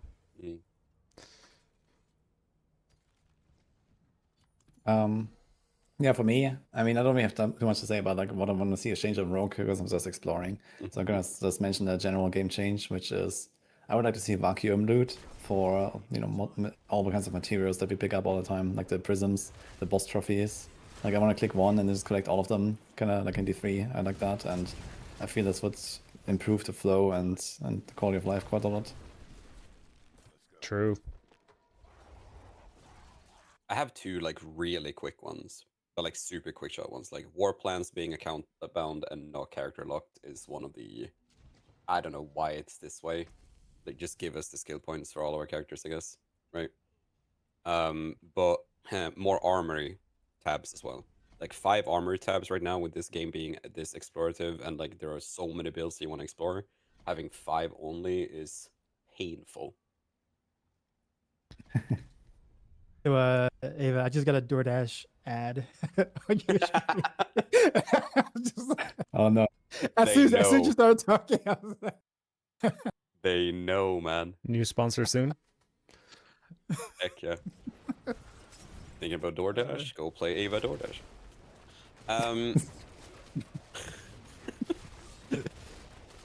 So we've been going on for about an hour and some already. So I'm thinking like, let's try to close this up a little bit, and then I mean, we're gonna end up random talking at the end as well, I guess. But do you if you compare it to season 12, right? Where we're playing in Vessel of Hatred with the classes we have, then compared to now, are you guys feeling positive about the future of D4, or are you feeling like, oh, you know, like we'll see what kind of happens? Like, oh, what absolutely, like definitely positive. Like this is a huge step in the right direction. All the stuff that they have done with the game, the foundation that they kind of rebuilt to be able to build upon some more, is seemingly well thought out for sure. You know, and like once the bugs are fixed and you know they start adding like real season themes and stuff like that on top of what we already have, and the fact that the cube gives you so many cool new options you can do for seasonal content and things, they really stepped their game up with this expansion. It feels so different than season 12. Like it's I have a lot of high hopes going forward with what they can do or what they could churn out with the game, given its current state at the moment. So I'm happy with it. Yeah, I mean, with each season, the last 6 seasons, if it's been like each like 5% increments, improvements, like just small meta shifts, if that. And now, like the game just like doubled in a big chunk, and I'm kind of hoping that that continues in a way, like we get bigger, like noticeable improvements each patch. That's what I'm hoping for, and yeah, it's been said so many times, but just definitely the foundation of the game. I feel like they probably sat on this for so long, all these systems and things, and whatever the seasonal team couldn't do too much. Maybe they had ideas, but like, no, we're saving up for the expansion, or so. I'm yeah, very optimistic about the next 12 months of this game. Yeah, kind of same here. It's, you know, no matter what sort of season they bring, how crappy the season theme is, you know, we're just playing the base game, right? We don't even have a season basically right now. People are in my chat saying, oh man, this is the best season yet. Yeah, but it's not really a season, right? This is just a game now, right? So this is what it is. And in that sense, yeah, I mean, it's, you know, the baseline is extremely good, and whatever they add from here is just gonna make it better. So, you know, I can come back to this state of the game without any updates, and I can just play another character, and they're gonna have fun, you know. So whatever they add is just gonna add a cherry on top, basically. And yeah, there's like stuff to fix, you know, more builds to make, the tower to improve, and whatever. But you know, I can kind of live with it for now. So yeah, it's great. Yeah, I mean, for me, playing Rogue from season, you know, like from season 0 or whatever, like when the game came out, but like the entirety of Vessel of Hatred, I always felt like, all right, we're waiting. Like, we're waiting for this thing to get fixed, or waiting for, you know, this build to pop off, or like for something to be done about this mechanic, or this and that. Like, oh, we're so close to having this funny build, but nah, I guess we're just gonna have to wait because this interaction didn't work. But like, for the first time, in unironically, probably since when the game came out and how poison driven felt, like I actually feel like we have functioning builds. Sure, there are bugs that could make them better and like make them more functional. Also, we don't have Rain of Arrows because of, you know, a bug. But I feel like I don't have that like annoyance that builds aren't working the way they're supposed to, the same way I did throughout the entirety of Vessel of Hatred. Like Vessel of Hatred for Rogue was just despair. Like, straight up, right? It was either you love Death Trap or you don't like Rogue. That was basically the entirety of Vessel of Hatred. It was easy to love. Yeah. It did everything. Yeah, it literally did everything. So do you guys have any final questions do you guys want to bring out, or do you have any funny questions from chat? Chat? Topics in general. Fuck Death Trap? Yeah, I agree. Wait, you don't like it or what? The current one is like you're paper, but you do damage, and I don't like being paper in this game, especially when, you know, air can kill you. But no. Death Trap is not a vibe right now. It's cool that it at least it works. Yeah. What the fuck is the purpose of condemnation? Yeah, I wonder that as well. Condemnation feels like in a weird place right now. They should have done something better with that, I think.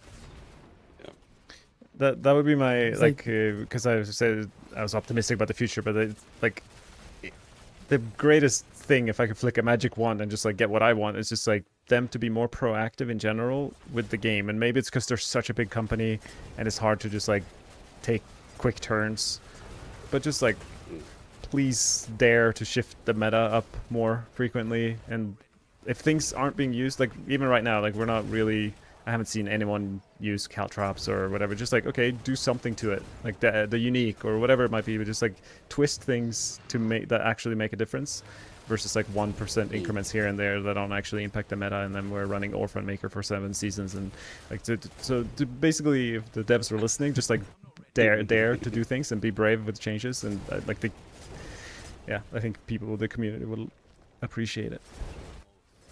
Yeah, I think like daring to step on some toes for builds, as long as other builds are relatively as strong, like across all classes, I think would be fine. I don't think you should kill builds, right? I think that's a really bad approach.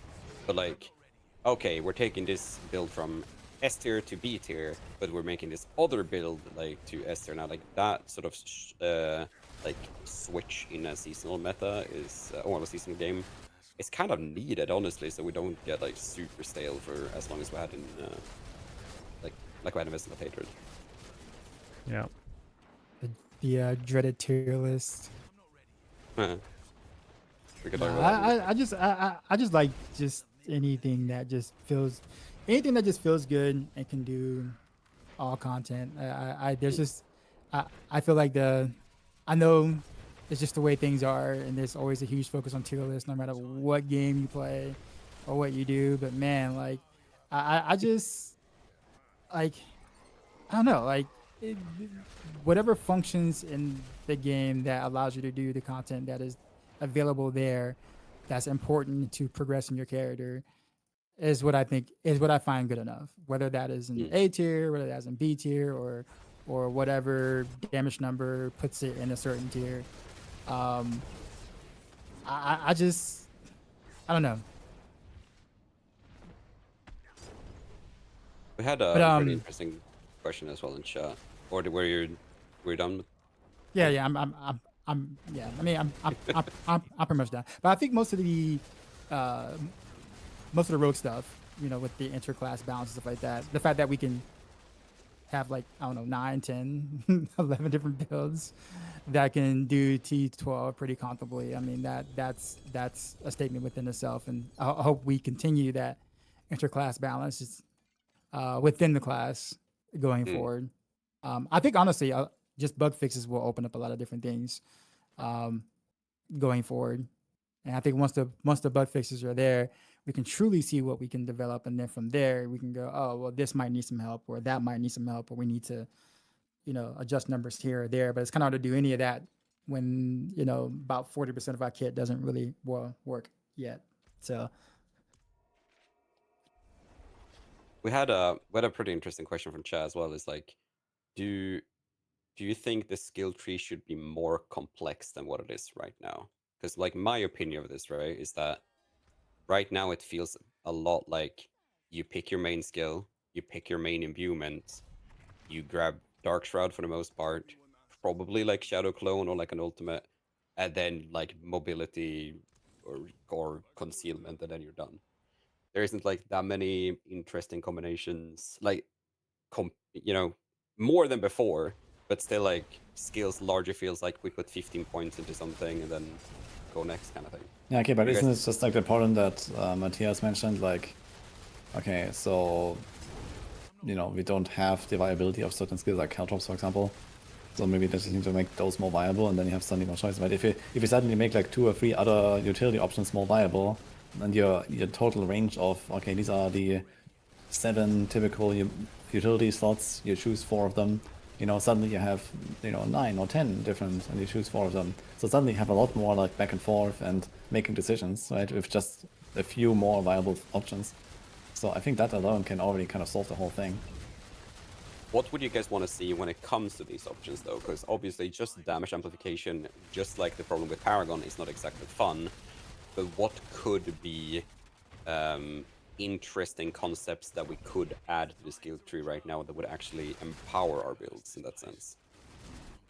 If you shoot a projectile through caltrops, it will automatically fire a second projectile, or I don't know, like something like that. Maybe that's too much power, but some interactive things would be cool. Sounds fun. I was actually thinking like very similarly, like, you know, if you mark something for death, then all of the target. I think there's like a D3 thing, right? Like where you mark something death or something, and then all the targets near it takes like 20% of the damage or something.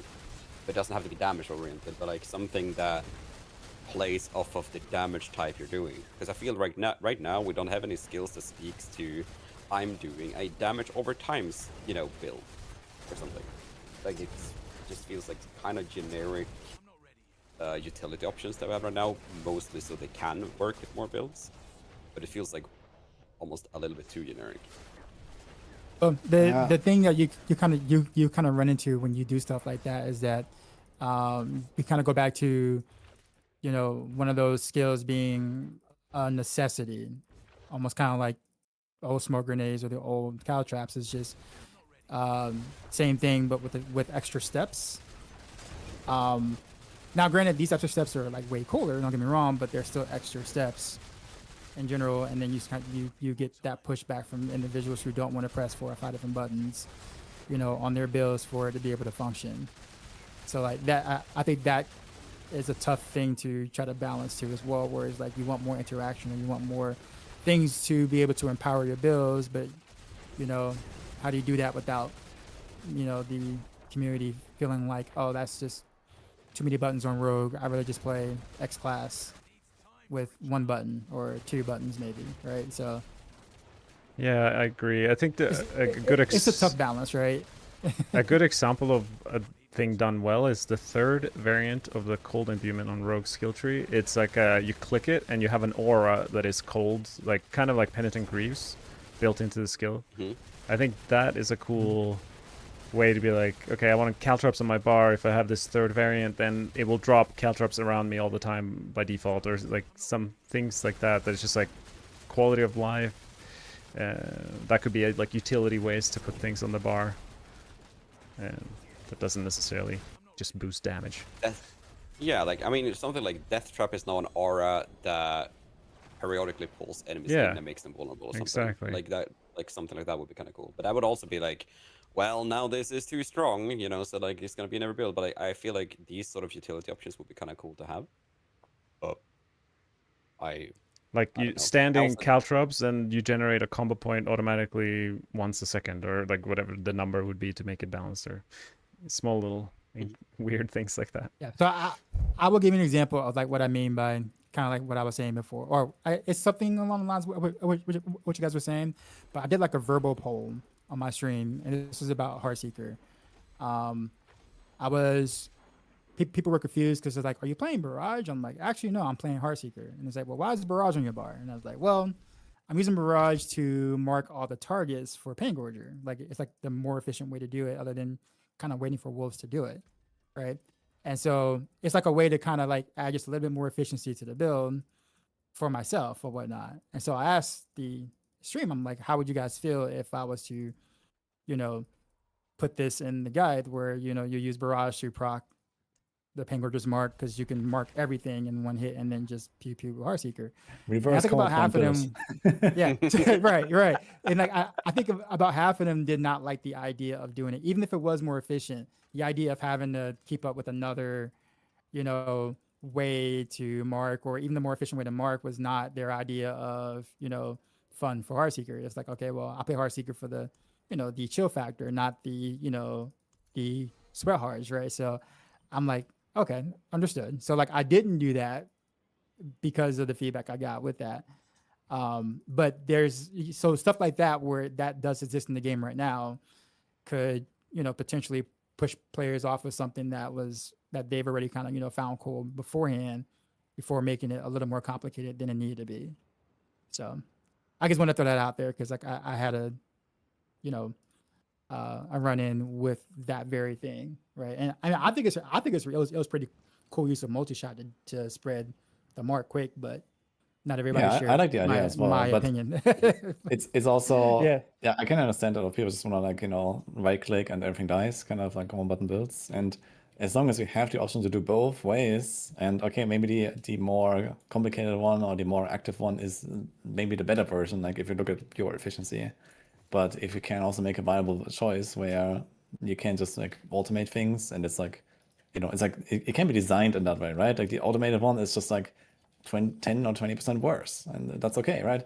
So this is fine, and there should be a reward for doing such a setup, and then you have another option suddenly, and you have another rune word suddenly, and whatever, right? So you get some little perks out of it as well, and there is a reward for that. And I think that is fine, and this exactly goes back to this, like, okay, we need more ways to make the same build with different utility options, right? As long as we have more utility options, like we have enough skills that can be a build, right? And okay, some of them need some bug fixes and whatever, but there's like 2 or 3 completely separate versions of every core skill, basically. They behave completely differently. Just look at Barrage, or look at even Penshot, right? They work completely differently, and how you play them and what synergies open up. And this is just a different build. Multi-shot is a different build than the you shoot up in the air Barrage kind of deal, right?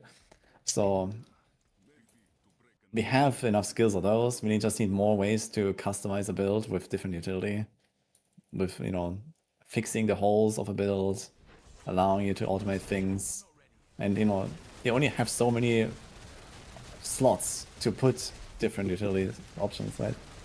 Yeah. So you always have to make hard choices, and I like that. And this give us more.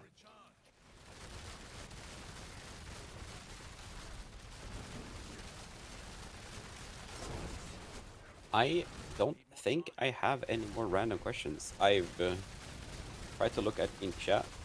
There's some discussions going on which are interesting, but not something that we can like quickly jump into, I suppose. I feel like we had a good chat, covered our initial first impression of the season. Curious to see, like, compare this conversation with like 3 months from now, next season or whatever. Because maybe there's a part of us that are in the honeymoon phase, that things are new and different. I'm curious to see if that's the thing. It's gonna be like 4 I was wrong about this expansion guys videos coming right up. in 3 months from now, Eva emerges from the training dummy room. He's like, boss, I'm tired. I found the 95th bug with Shadow Clone, guys. I can't. No, but it's been a blast so far, and it's been a blast talking to you guys about the game as well. These talks are generally very unscripted in terms of like, we just talk about whatever we sort of end up, right? Like we don't have like the most structured talk, but I do think I like them even more because of that. I hope you guys enjoyed it as well. Yeah.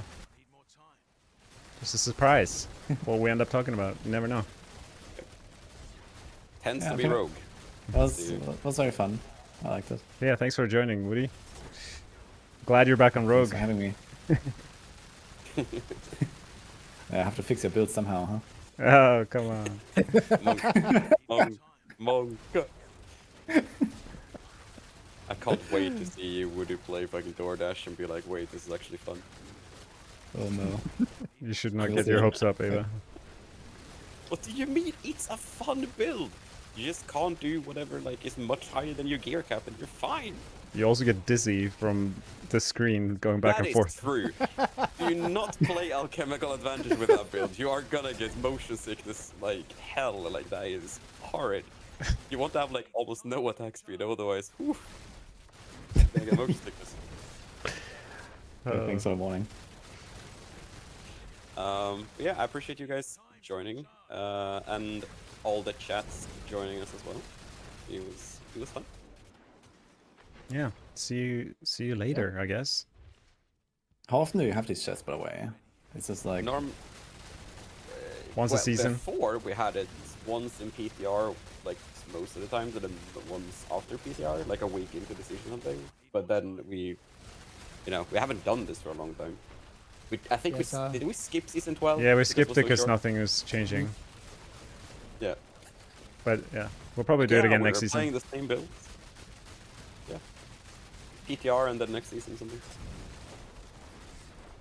okay. Feel free to join. It's an open invitation. Yeah. Okay.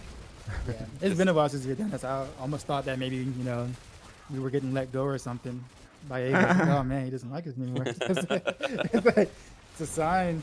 Hard times. I'm just having the podcast episode with my 5 favorite training dummies, like, guys, what do you think about this season? Yeah, it's been a blast, boys. Like always. Thank you guys so much for joining, everyone. Yeah, Peace happy out. to. Peace. Have a good one.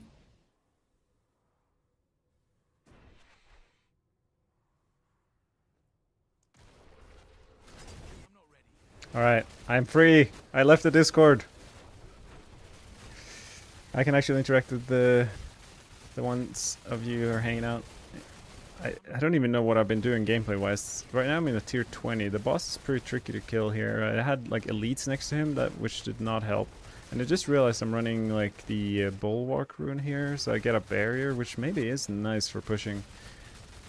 We'll see if Azurath actually works here. Not on that one. I wonder if there's a way to like avoid Azurath not working. Like maybe like stop attacking 1 second before. Gives it some time to think, and maybe Azurath actually functions. Curious. Oh, he just kind of kills me. I also have Undying on my boots, which probably is not the smartest choice for this high. Okay, so now it's a first stagger, maybe.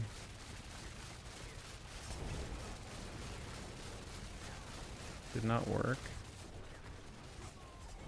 Oh, I one-shot I did the bug! I don't know how I did it. I'd never seen that before. But I did the bug.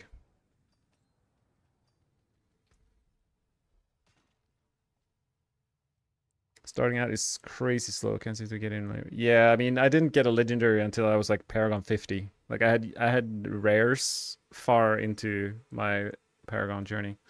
I kind of like it. It's a bit different from what it's been in the past for sure, but I think I did this to level up Canny. But maybe I'll just stick to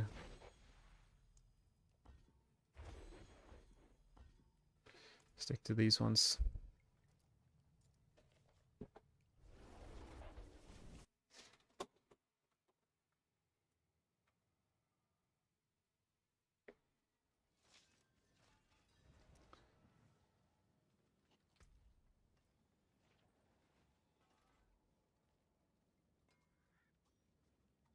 All right.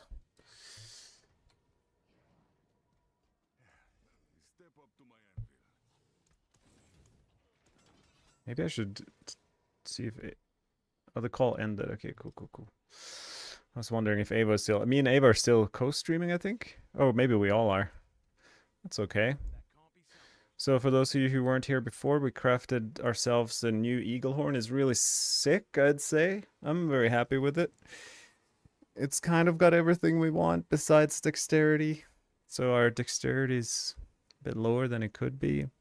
But maybe we get lucky with other transfigurations and maybe we can make up for that. Copium. From T4 down to T1. Oh. Yeah, there's quite a few... There's quite a few options for aspects for this build early on.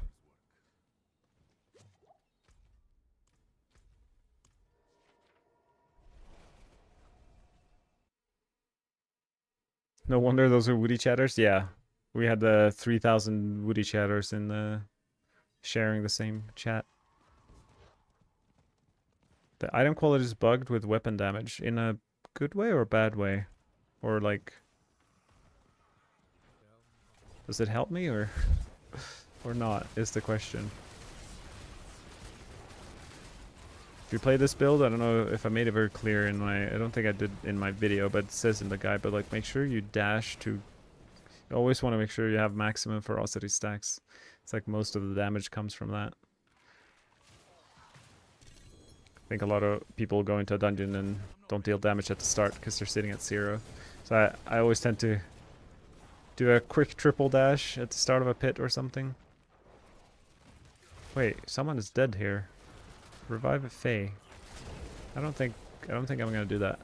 I think he's on his own. I will say I'm very excited for May 13th, the new patch. I'm excited to play a Caltrops build. I want to make it. I want to see if the new boots can be played around. Just like every time you evade, you drop Caltrops. I don't know. Maybe it's a thing. Bit of a meme build. You have 55 quality Eagle Horn. Weapon damage is only 641. Interesting. I guess. I mean, mine's 400. So kind of adds up.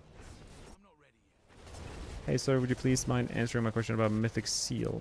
I can't see. Do you mind copy pasting Magical Monster? If you copy paste your question, I'll see it. My chat's still got all of Woody's messages, or like his chats from earlier, so I can't scroll back very far at the moment. So if you did ask me anything in the last 2 hours, feel free to drop a question below.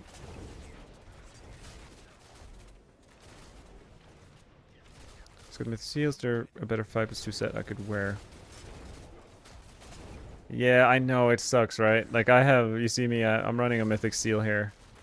I have like, I found 3 Mythic Seals now, but I'm like, obviously you can wear them, but I'm just wearing it as a, it's my, like, the same as a legendary. I'm just using it for the 6 slots, and it has a good affix on it.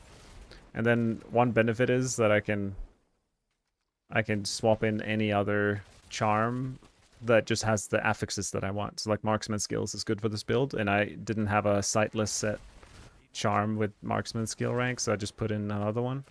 So that's like one way you can utilize it, but the only benefit of using like a 3-piece set of another set really is more damage reduction. Like you get way tankier if you take advantage of the Mythic Seal. So for hardcore, I definitely do that. But we definitely lose quite a bit of damage if we don't use unique charms. They're so good, right? Like Scoundrel's Kiss by itself or Azurath, like more than doubles our damage. So it's hard to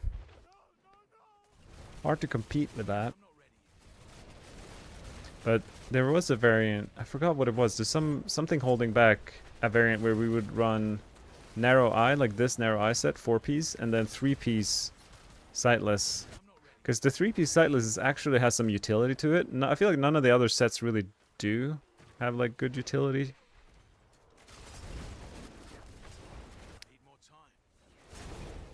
It's like I made a potential, but the issue is that the clone doesn't get the combo point.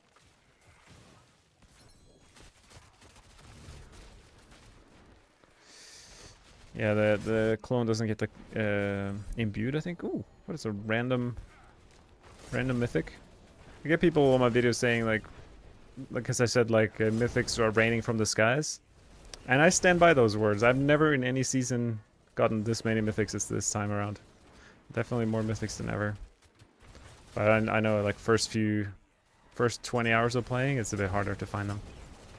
Following my guide right now on this build, but I'm kind of confused how I'm gonna use the smoke ability.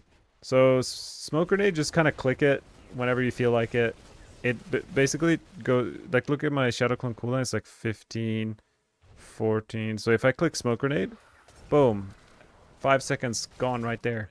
Each second I stand in this smoke reduces the cooldown by 5 seconds. So it's the only reason really for Smoke Grenade is to proc the set to reduce your ultimate's cooldown. Especially if you're running Inner Sight, there's no other way. Like if we run Preparation, we don't really need to throw the Smoke Grenade as much, I suppose. But it is our way on Inner Sight variants to reduce our ultimate's cooldown, to make sure we have clone uptime. Do you think Melted Heart can be used with Penshot? I mean, not really. Can? I mean, anything can be used, but is it good or even remotely a comparable option? No. Unfortunately. Melted Heart is good on classes and builds that can take advantage of like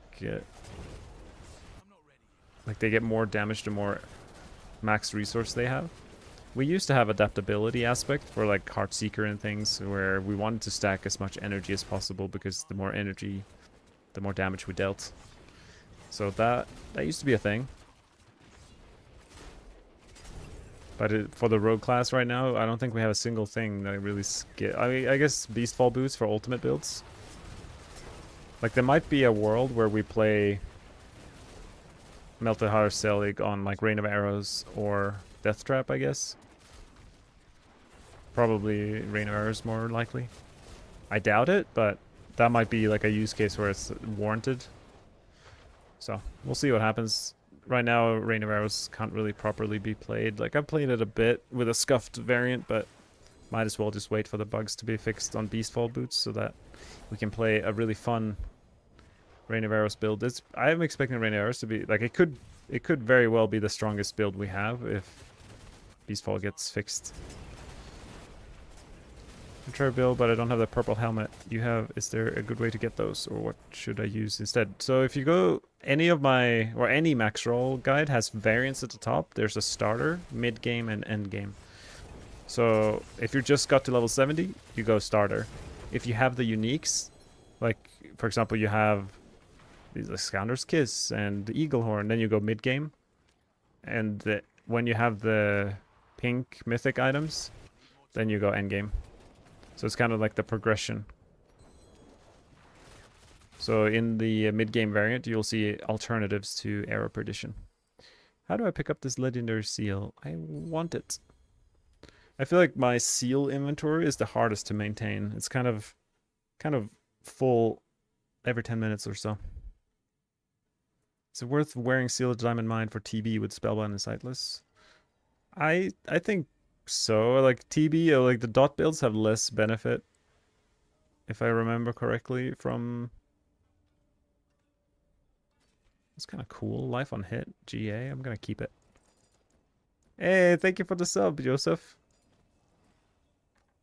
I appreciate your support. These are the boots, the Desperate March. I'm excited on the May 13th to make a Caltrops build. I think I have some good options. Like I have some good GA versions of these that might be fun. Like 3 evade charges like this might be good. Speaking of, can I temper? No, I can't really temper. Oh yeah, evade cooldown reduction. That would be good. And that's quite a lot as well. If we get that on the amulet and the boots, we could get the evade down to like 0 and spam evade. Could be fun. You think the Etna bug fix will help TB? Yeah, I mean, TB will get... Wait, that's an upgrade. I'm using that aspect. That's useful. This one. Yeah, TB will get probably, I don't know, 3 to 5 tiers stronger probably, or more. Maybe more.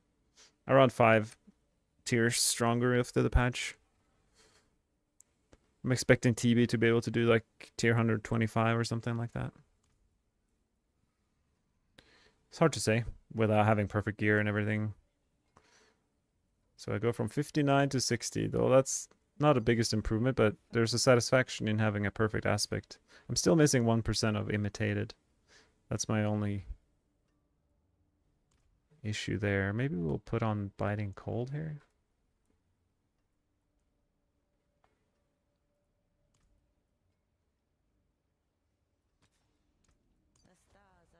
Give a simple breakdown of how you keep high damage but still have high toughness. Currently 255 Paragon T12, but my toughness in town is 568k. So Heavenly Strength, this aspect on chest is pretty tricky because if you're in the middle of your dash animation, you lose. That brings out your two one-handeds, and that removes the 40% DR. And if you go to town after having cast dash, like your toughness in town is going to be lying to you. Like you need to like go to the training room, fire with your Penshot so that you're wielding your two-handed, and then you get to see your accurate number. So that's one thing. In terms of toughness, obviously you want a GA temper on helm, chest, and pants. And then it just comes down to having the affixes. Even on boots, you can run triple defensive. You can run armor, life, and all resistance, for example, on your boots. Upgrading your gems helps a bit, like having grand gems instead of royal, etc. in your jewelry. And then as you can see, I have GA armor, I have GA life.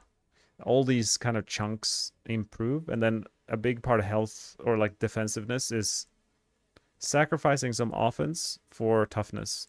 And it comes in the form of like this eagle horn gives me, like if I take off this eagle horn, I go from 1.16 to 800,000. So this is like 40% toughness on my bow. So before, or like earlier today, I was running a bow without life. And yeah, so like that made a huge difference to get this with GA life on my bow. Because now I can reach like 4 million toughness in battle. So yeah, definitely want to prioritize like as many life. Like I have GA life on both my eagle horn and my one-handed, so I do get more toughness from that. And I need to salvage some charms.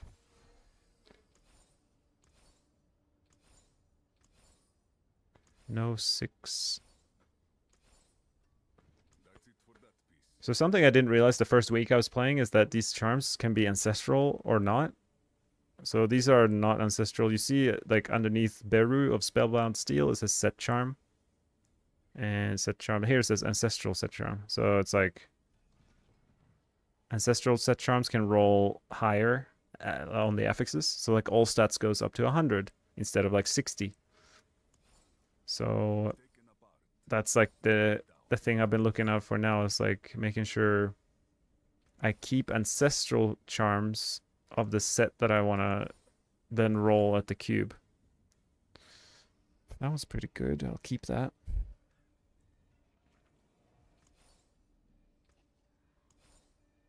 So I have like a full stash tab of ancestral set charms for like sightless and the sets that I'm planning to use. Why did I get this one? It's kind of weird. Double your resistances. I don't even know what my resistances are. Mine are pretty low, to be honest. Like, ideally you want these to be like 6,000 plus, I feel. But we're going to get buffed automatically. Eldritch Bounty, the node in the Paragon board, this one. It says it gives 25% all res, but it actually doesn't. It just gives 25 all res, like the number. So it'll go from like, it's like from 1% to 25% in a few days. So that will give a big boost of resistances for Rogue. That should help. Help us be a little tankier at least.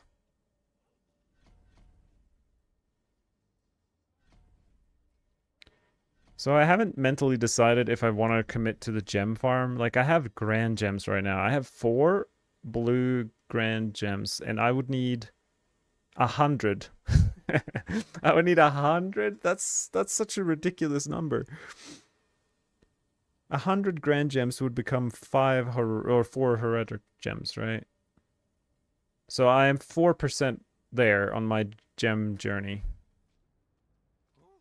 I suppose I do have 70 billion gold, so maybe I can buy some of them, like trade-wise. I don't have to farm all the gems myself.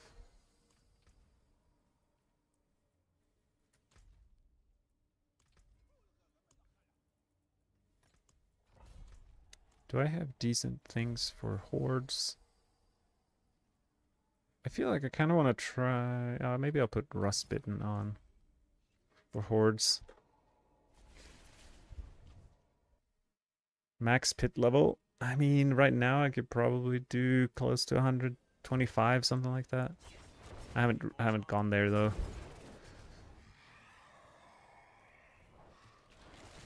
I can re-roll them to be ancestral. Yeah, it's a bit inconsistent though. I find that if you start with a ancestral charm at the base, it's more likely to re-roll into another ancestral charm. And those materials are very scarce. Like, it's hard to re-roll perfect charms. So I want to make sure I give myself the best chance. Damage is kind of weak on bosses. What can we do about it on tier 12? And you can do a few things. Rustbitten Dirk, I just put it on myself. Is a must if you want to make bosses way easier.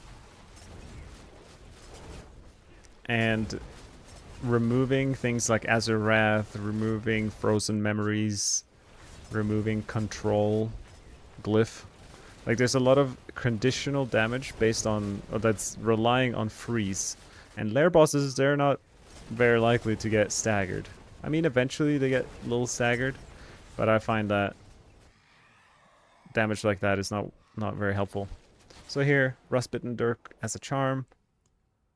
You can remove your Azurath if you have it as a sword, and those two things will be a big thing. And then obviously if you have a frozen memories aspect, you remove that. And then, like here, I'm running control. This is pretty bad against lair bosses.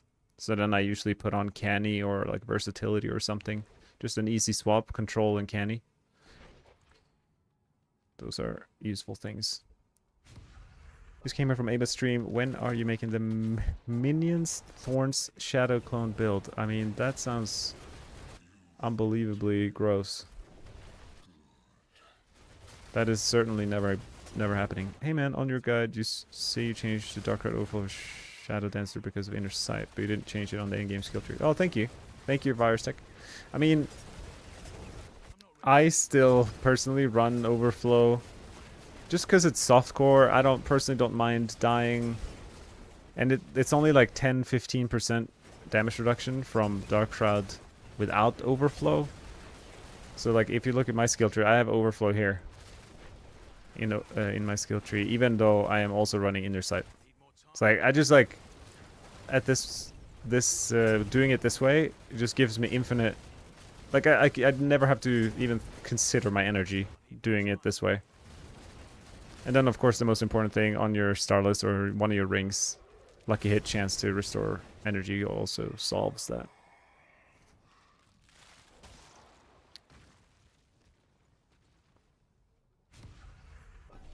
I've spent about 10 hours over the last 5 days. You have 3 Heradic of each gem type. That's amazing. Oh wait, Heradic, is that the final one, or is that like the second final one? I think Heradic, right? Like, or is it like Flawless Heradic or something like that?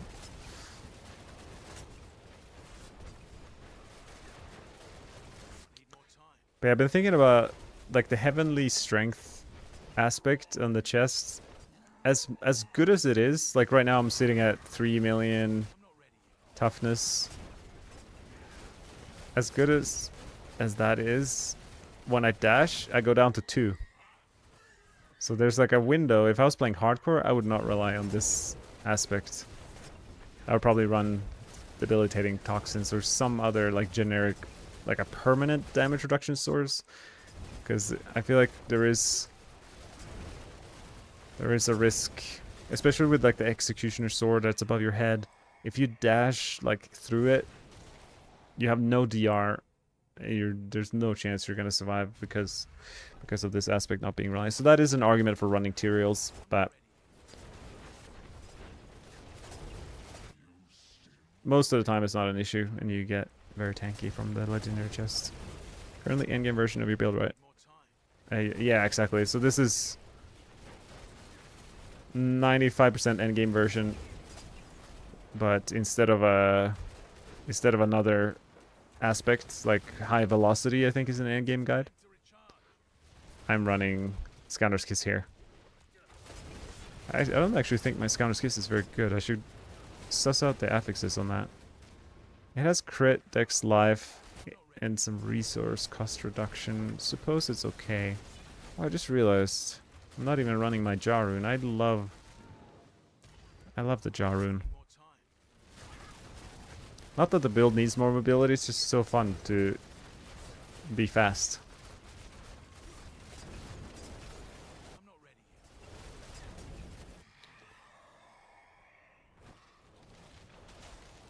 So we are going Mott. Okay. My glyphs are 127 on average. The ones I'm using.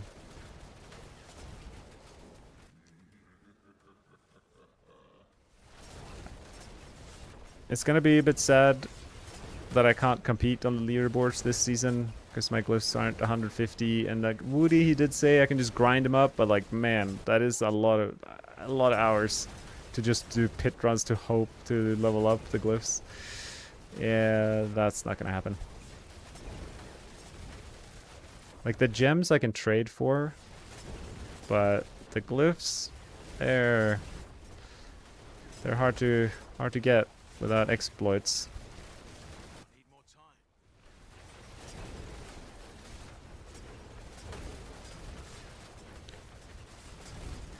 But maybe there'll be like an internal leaderboard with like non-150 glyphs. Replace energy aspects and Scoundrel's Kiss in use. Yeah, I replace high velocity. Or frozen memories. The reason high velocity is used on the guide is because it works against lair bosses and things like the masses in hordes that I'm playing right now, like, or these portals, for example. They can't be crowd controlled, so if your damage is pretty low, it can be really hard to kill certain like structures and bosses. So that's why just putting high velocity at least helps a little bit to even out the damage, making it unconditional damage. Where can you find 150 rogue build? Well, if you open the leaderboard, they can't hide anymore. In the past, there was like you could private your profile, but no such thing. But the leaderboard is just abusing and exploiting two bugs. Like it's not like, don't think it's like, oh, I'm gonna put these items on, I'm gonna deal a bunch of damage and clear tier 12 content really easily. Like no, you can't do anything except exploit the pit and the tower. Like they don't actually kill a single monster. They just get progression for free. You want to use your TP build right now, but I want to try a rampage build. What's a rampage build?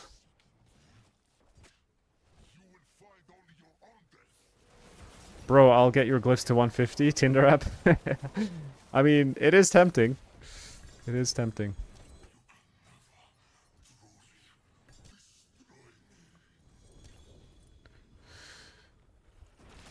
Because, like, I would love to play this season more. But it does feel hard to compete. Let me know, Tinder app. Yeah, do I have you on my friend list, Tinder app, or no? I'm hitting a wall at pit 122. Yeah, I die quite a bit as soon as I go above 120.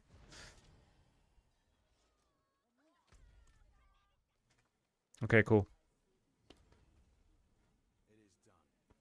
Amulets, keys, maybe keys. Hey, see your inner side. Do you have energy issues as prep right now? Not really.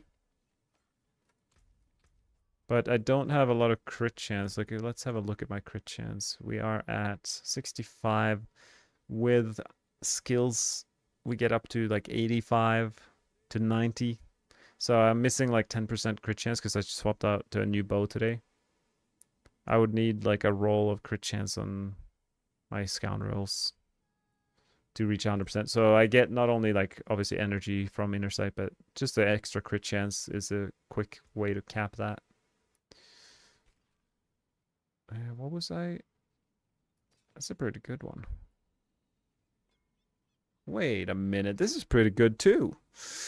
Dex, life, all damage. I mean, it's missing crit multiplier, but this could be usable. Could you quickly hover your build, please? Thanks for all the info. Yeah, of course. So my build, you'll find out as I hover over these items, are very similar to the endgame variant. Eagle Horn, I'm running the Eldrin. It's just so nice and so fun to play with. And it's overall really good. But for pushing, probably would swap that out. Got Night Stalkers, a Scoundrel's Kiss with mediocre affixes. A Starless with Transfiguration cooldown reduction is pretty nice. I did that earlier on the stream. Amulet, I haven't changed this amulet in like 10 days. I still haven't really done the math on the shade skills. I don't think it's very valuable compared to... It's probably very similar to an all damage roll or a cold damage roll. But yeah.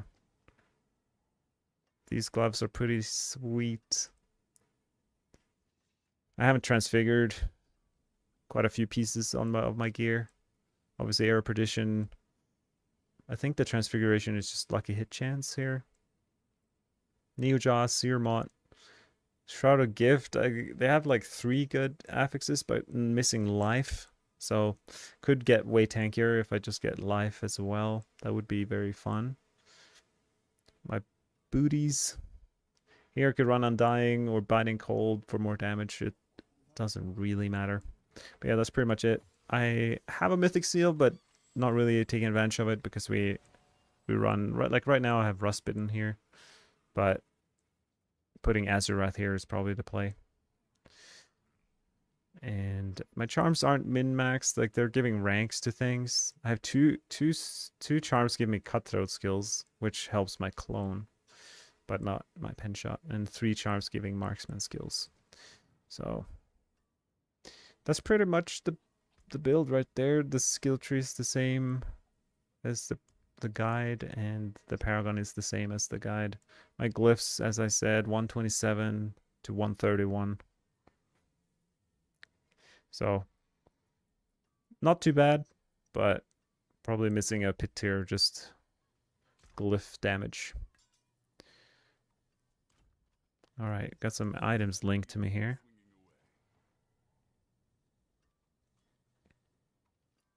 It's a nice little sword right there.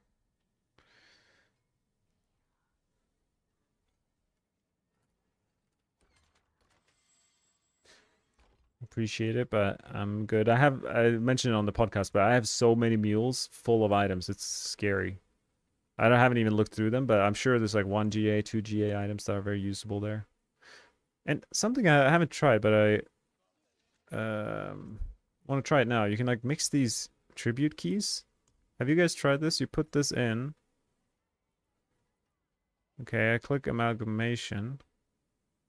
Wait. Add items. Transmute. I mixed 5 of them and I get what? I get a random yellow one. So okay, so then if I do this and click transmute, I get a random legendary one. Okay. And then if I mix this, like, let's say, wait, that doesn't work? Or one of each. Someone said you can like craft mythic tributes. I'm missing something with the final step.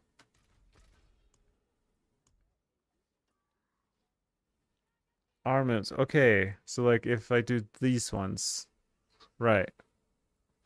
Because this is an armaments, right? No, thank you. That makes sense. I see. So yeah, that's the way. Like people have been complaining about the difficulty of getting mythics, but this would be a. I mean, I guess these are pretty tricky to get, but if you happen to like be really unlucky with mythic tributes, you could just farm your way. Like if I mix these armaments here, like these ones would become a 5th one here. So just like blue armaments. Are there? There's no blue armaments, right? Maybe I just don't pick them up. But yeah, that makes sense. So now I can make a mythic out of that, but I don't think I don't need more mythics. That's not what I'm missing.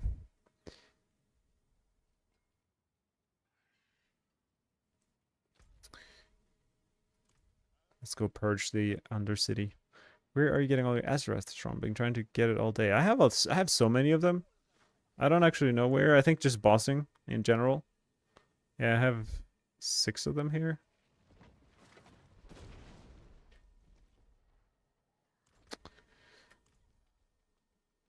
I think it's just a general drop on... speaking of these armaments, maybe I'll try one. What do I want? Let's see. Maybe more jewelry. See what happens. Get a good amulet or something.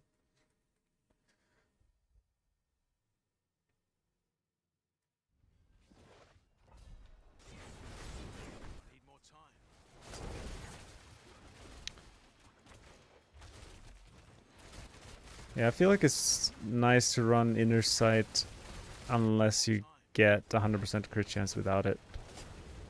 I'm still not sure, and I asked Ava to do some testing for me because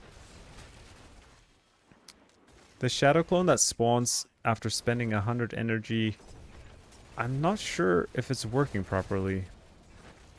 If it would, then I see there's no way Inner Sight would be the play. Because basically with Inner Sight, we're not spending our energy. But here...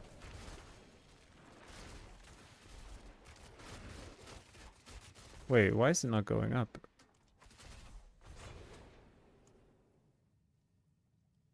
After spending 100 energy. Okay, so now I'm spending 0. That makes sense. Okay, there we go. So the next will fire 2. Yeah, whatever that extra clone, if it works properly or not, is yet to be determined. Like, scientifically proven, I guess. The hypothesis is that it works. We can't trust vibes in this game.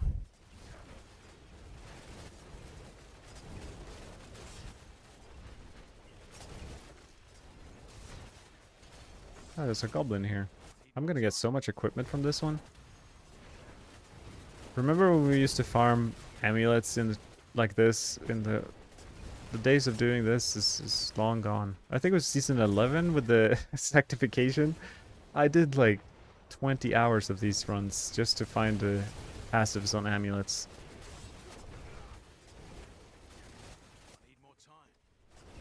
Those were the days.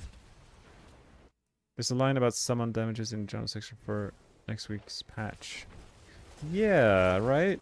It's funny with the patch notes how, like, it's hard to know exactly what they mean. It's kind of like they're hinting towards kind of the areas they have touched, but it's hard to know the specifics.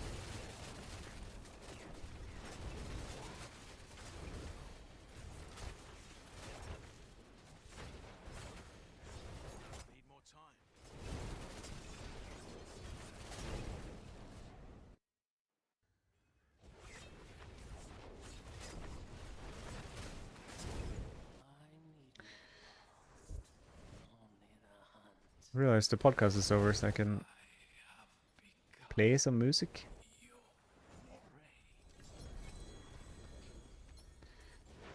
This is supposed to give me ancestral loot, no? It got me 1 amulet? I'm disappointed.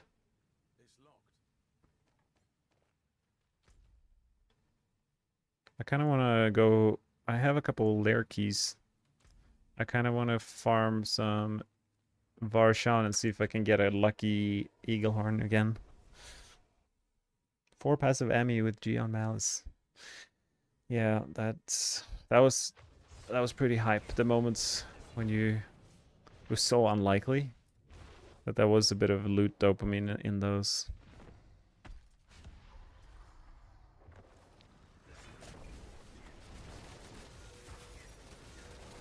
Yeah, so people say they struggle with like tier 12 bosses and stuff. Like this is +5 Varshan, which is... Where's my war plan again? Oh, I forgot the button for war plan. Let's see. Toggle the war plan. Activities panel? Why is it called activities panel? But yeah, like with the lair bosses being +2, I don't know if there's any more power I can give them, but they're definitely farmable with this build. And people have been asking a lot about that. Casual mythic.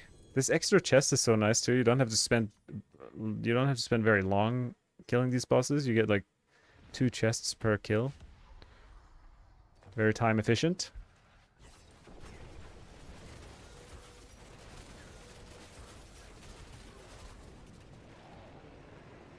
You can it may or may not be a damage increase. Like fluidity versus versatility are kind of like negligible in terms of damage output. It's very hard to tell the difference. Versatility will increase your clone damage. Fluidity is just like consistent DPS, but in general,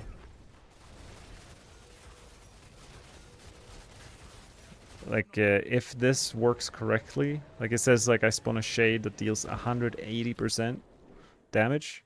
If that works correctly, then versatility is probably more DPS. So that would, if I had to bet my money, I would bet on versatility for pushing. But what am I even running? I think I'm running fluidity. Yeah, I'm running fluidity personally. But I am I haven't done any pushing so far.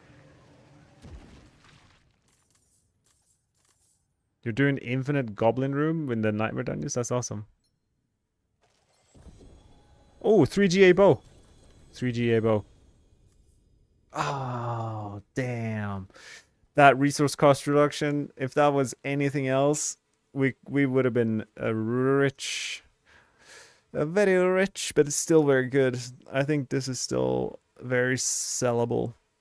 It actually might, like, if I roll it for myself with gem strength, it's probably still an upgrade. But yeah, it has 3 out of 4 affixes, and it's a 3GA. Like, that couldn't get much closer to being the item.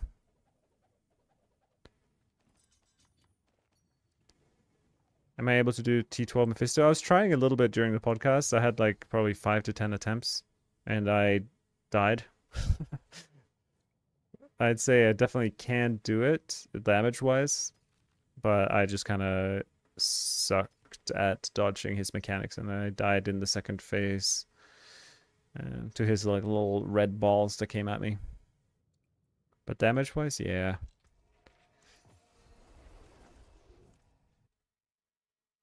Spending oboes is so dire this expansion.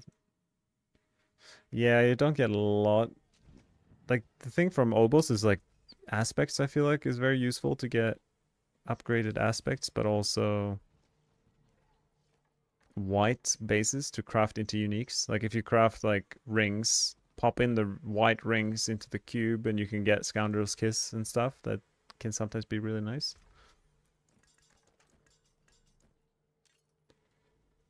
I should probably sell this eagle horn.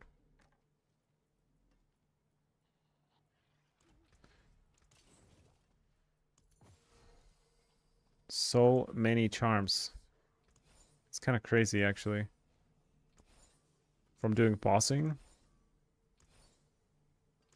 it doesn't take many boss kills to fill up this inventory. I wonder how many. I'm gonna actually look how much material I have. I feel like I've been, for the last few days, I haven't crafted a single charm, but I've been salvaging so much. Surely I have like an abundance of this material, whatever it's called. The Horadric resin. Okay, let's pop in this, and 15k. That's pretty good. I could roll quite a lot of charms with 15k. Lucas, this is Penshot. I fell in love with it like a week or 2 ago. I made that video, and since then I just haven't really swapped around. I don't really feel any desire to play any other build. I'm curious to play a bit more Twisting Blade after the patch. And maybe a meme build here or there. But otherwise, pretty comfy playing Penshot for now. But Transfigured Resource Construction, is that a bad thing? I mean, technically, Skypio, you're right that it would make you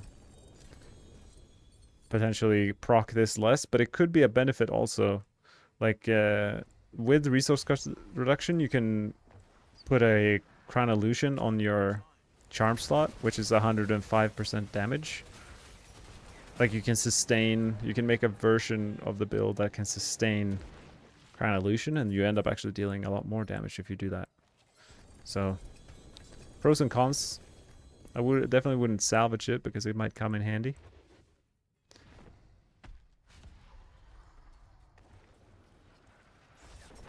Not only the best boss, but the only boss to farm Eaglehorn is Varshan, which is what I'm doing right now. I have only a few keys left. I have 20 keys. Just thought I'd give it a go, see if I'd drop anything. Oh, 4 GA gloves. 3 GA, sorry. Ah, very defensive. On hardcore, these would be probably sell for a fortune.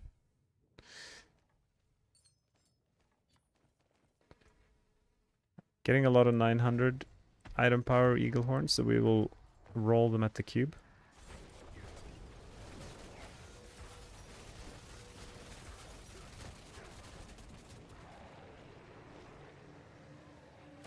I'm gonna try run preparation, see how my energy is, because with overflow and this temper, I should be okay on a boss target.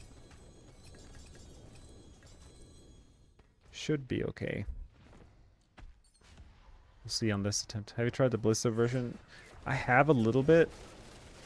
I tried it with like combo points as well. But it just feels like Orphan Maker, like the speed of it. It's kind of clunky. I mean, it definitely might be the best pushing variant to play with Ballista. I'm not sure yet. We'll see after the patch. But for like what I'm doing is just like tier 12 farming, chilling, and lower content. I feel like Ballista is just clunky. Clunkier. I like the covering the screen in arrows vibe. It's like more my style. But both are really, really, really good.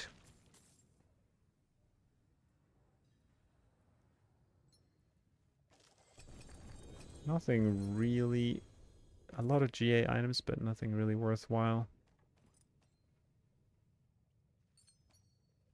Okay, time to roll these eagle horns. Transfigured Eldraine with +5 item quality. Would you say that's better than the... No, I'd definitely say 10% cold damage is better, Magic Monster. 5 item quality is almost nothing. Probably barely impacts the stats. Alright.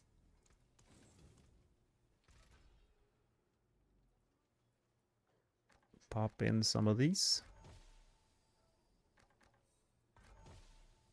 Sometimes you can roll GA from this, but it's pretty rare.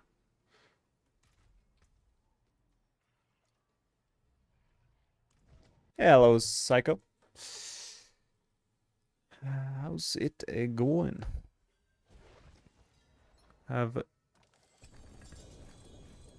How many keys left? 16 keys, 8 Varshan kills left. Maybe we'll get a GG bow. We got pretty darn close.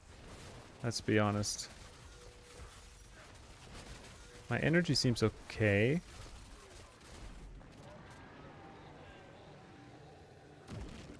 So let's see my toughness. It's a 1250. And what if I swap the overflow to this? It's like 200,000 toughness to play the regular Dark Shroud. I don't even know if it takes into account the dodge chance increase. Dodge chance, I feel like, doesn't actually improve your toughness on the sheet. So there is probably a little bit more than that. Which is like 15, 20, probably like 18% effective health from running the regular Dark Shroud.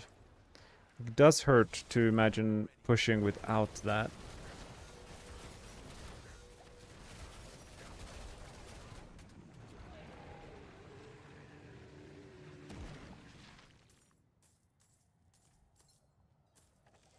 Two GA Eldrin already indestructible. That's funny. Double indestructible. How often do I stream? I streamed like every day at the start of the season for like the first week. But I kind of didn't stream at all the last week. I went back to my regular work, the way I earn my money, and that kept me busy from playing. I played a few hours each night, but another 3 GA gloves. When I'm streaming, I stream a lot for you guys. Like, it's nice for me too.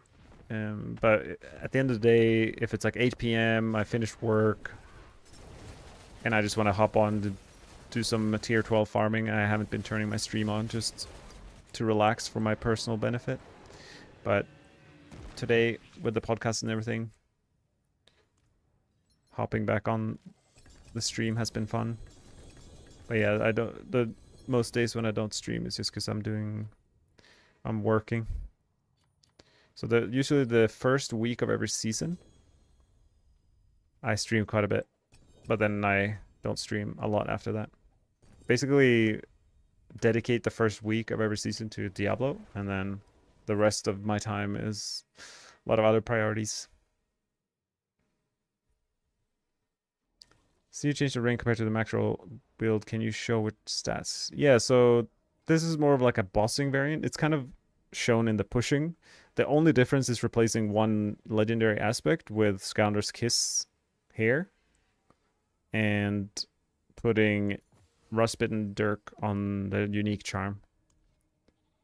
Because these things are really good for bossing, or the Dirk is amazing for bossing specifically. Alright, where were these? Oh, Penshot. That could have been cool if it had other useful affixes, but I'm probably gonna salvage these, to be honest. There's no way I will ever use these, no. Oh, I can, okay, I'm excited to try this now. We have 3 GA eagle horns. Oh, a perfect high velocity aspect. Don't mind if I do. So we're gonna pop in 3 of these GAs and transmute them. So what are the odds we get another GA bow from this? I feel like we should get at least 1 GA. Come on. Ah, it didn't work. It didn't work. Unlucky.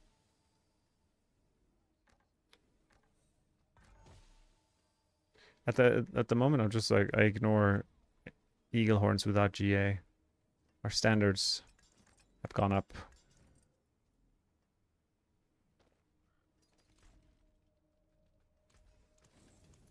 Wow, it's already full. Who would have thought?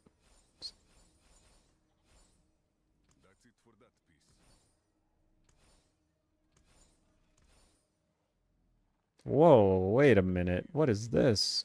6 charm slot, 22 crit chance, 8% life. This is amazing. This is a big upgrade. I get more damage and more life. How much toughness is that? I go from 115 to 1 2. It's like 50,000 toughness from the charm seal and more damage. We call that an upgrade where I'm from. But now we need to wear a new charm. Shadow damage is not good on the bow because we deal cold damage. Red archer. Yeah, so shadow damage is yeah, not useful at all, unfortunately. If you ran shadow imbuement, it would be good, but we don't do that.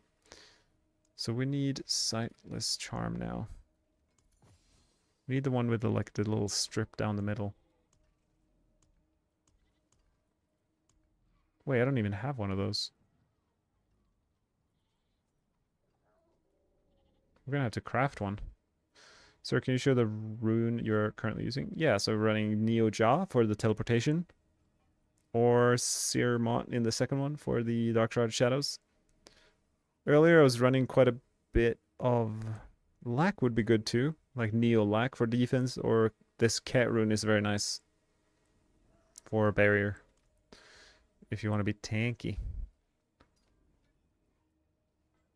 Alright, so we're gonna roll as Charm, I guess.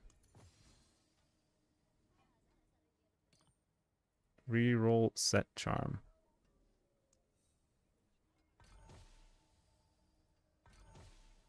Holy, is this useful for Death Trap? Probably, right? Shadow resistance and resource GA.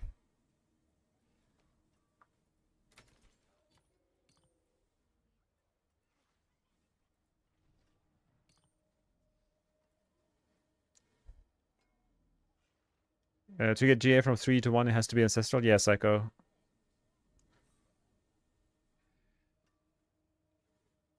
With a 50 billion gold charm. Well, that's a good thing. I can't even store that much gold. I'm getting close to the cap. Maybe I can buy some gems. Like I need to upgrade my gems. All right, so we keep rolling this until we get something useful. Ideally, it's like that. Is it bear or whatever? Whatever the charm I'm missing. We're hoping we get a good one of those.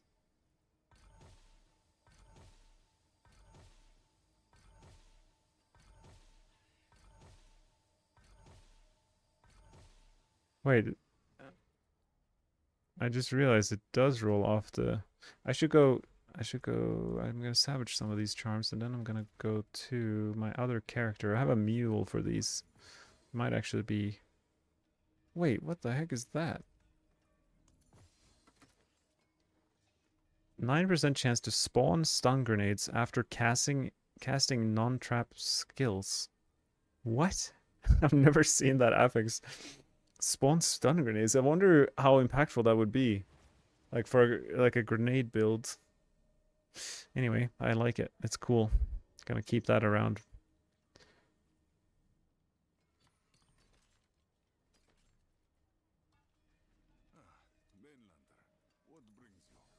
Which unique charm do you run as you're using Transfiguring? I use Rust-Bitten Dirk for bossing and Azurath or Godslayer for farming.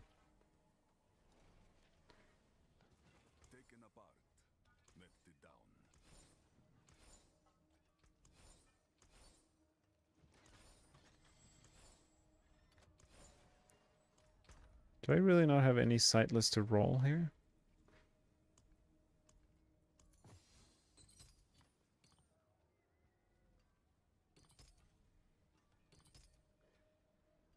This one I can roll.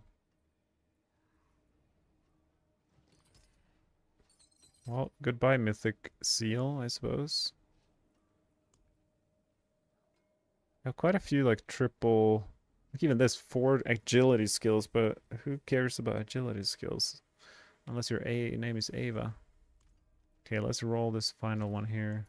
See if we get anything from it. Wait, this one, right? Yeah.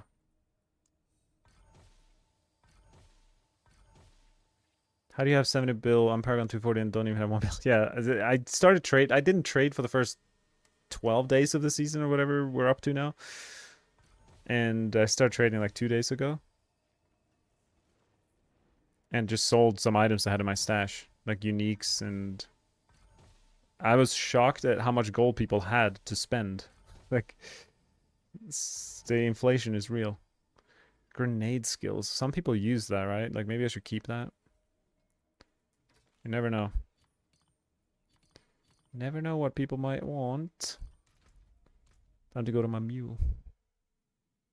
Straight vertical line one, yeah, it's bear. Why sometimes your Penshot is like one-shotting boss, sometimes the damage is miserable. The hail, the one-shotting a boss is a bug. It's a like a thing that will be hopefully fixed on May 13th.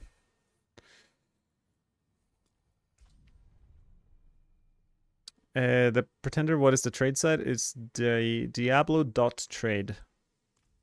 It's like the biggest main official trade site for Diablo 4. Rustbitten Dirk is a generic unique that drops anywhere and everywhere. So there's no way to target farm it, which is why it's such a rare item this season.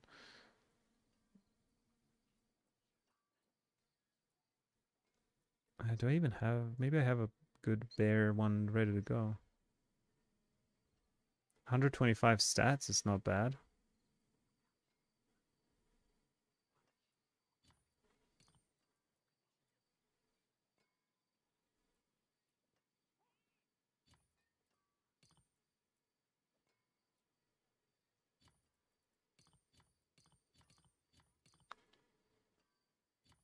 Okay, I have quite a few, like, pretty bad charms that I can roll here.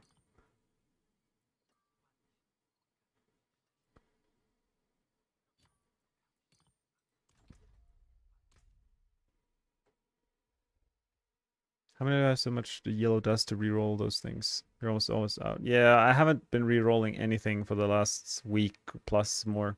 That's why.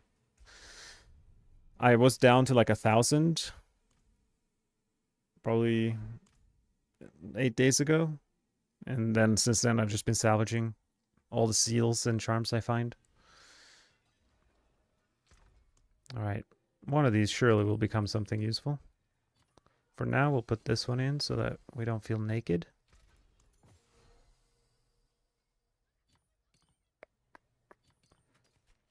Alright. If I re-roll a GA, surely it goes to a GA marksman skill, right? Apparently not. What about this one? Okay. Well, it seems like the chance of them rolling into Ancestral is pretty low. This one did.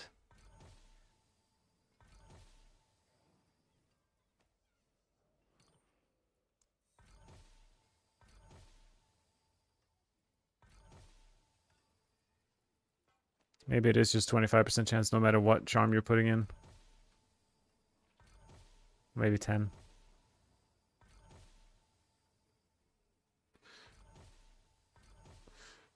Maybe I'll... That might be useful for some build. Maybe I'll just settle for using the one I have. I don't want to spend all my material on that. 125 all stats is fine. Missing a bit of resistance, but we can live with that. I've seen that you can trigger amulet with ferocity gain on CC. Yeah. Yeah, I think any utility aspect, right? Or I don't know if there's any utilities aspect that you can't roll, but if we go to the codex and look at like these 27, I'm pretty sure you can transfigure your amulet with these. Like that, this is the list. It might be some of them that you can't, but yeah. This particular build doesn't really struggle with generating ferocity because we just dash quite a bit, but and you can remove shadow step and put on concealment, you get even more ferocity, so it's not really an issue for us, but it's a handy tool.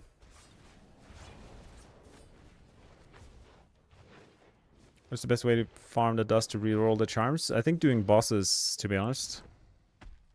Or maybe like the super juiced Hell Tides.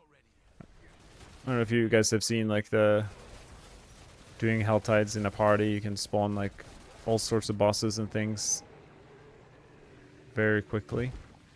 But yeah, here I just killed Varshan, tier 12. I've opened these chests. There's probably charms in here. And then if I salvage these charms, here we have one. A seal. If I just do this for a bit, then my inventory very quickly fills up with charms. And then I just salvage them and get a lot of dust. What's the point of the ancestral charms to roll the same values? Maybe wrong with that sort of scene. Yeah, they don't... The skills roll the same values, but resistances and all stats, for example, roll different values. So we can see maybe here. Yeah, so this is a regular charm. It rolls up to 523 resistance. But if we look at... Maybe there's an ancestral one somewhere. There's a lack of ancestral charms in my inventory. Yeah, but basically an ancestral charm can roll not to 523, but like more, I think it's like 700 or 600 or something. And all stats can roll like 100 on ancestral. and only like 60 or 70 all stats on a normal charm. So it's not a big deal, but it's still little things that matter at the end of the day.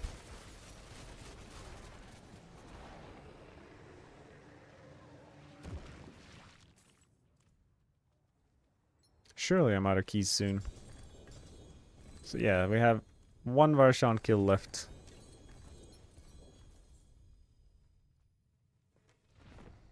Yeah, if you have GA, you get almost 800 resistance.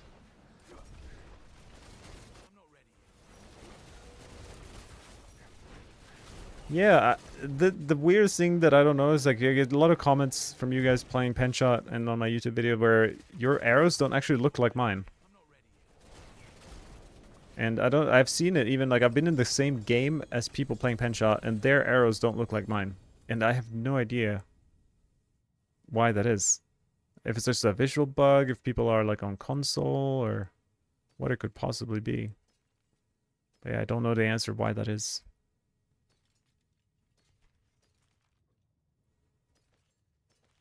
Plug your computer on and off, or in and out.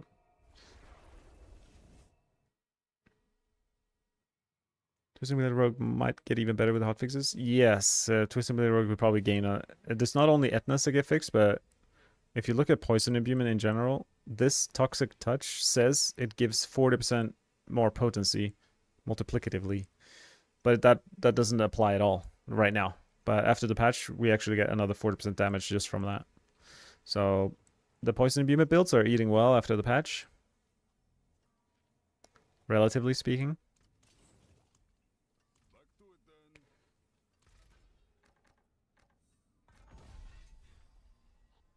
Wow, what an epic damage over time Eaglehorn this is. Poison and dot multipliers. Maybe I should play a Poison Imbuement Eaglehorn build just to see how it goes.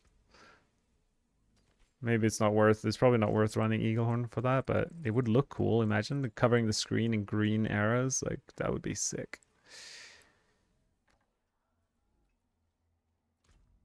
Alright, enough of that.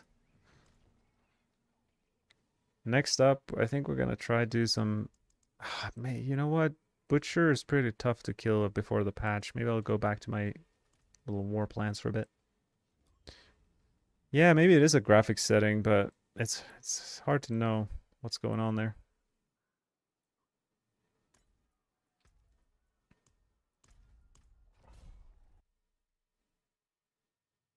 Yeah, Poison TB will be using both unique daggers. But there is a chance that you can use Etnas as a charm. So you can potentially use something else as a one-handed and just use Etna's Lost Dagger as a unique charm on TB or poison builds in general. I barely just entered this Undercity and I've killed 2 goblins. Crazy.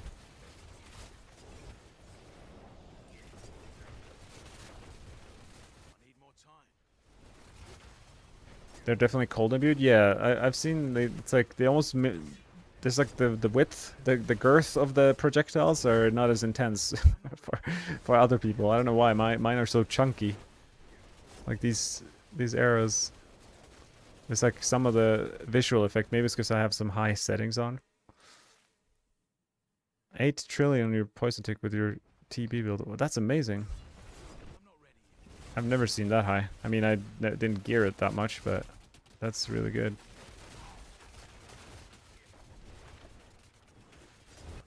Zero Karam, did you have, like, how good gear did you have? Did you have, like, gem strength, temp transfigured, and, like, perfect gear? Or because I feel like the highest I've seen is, like,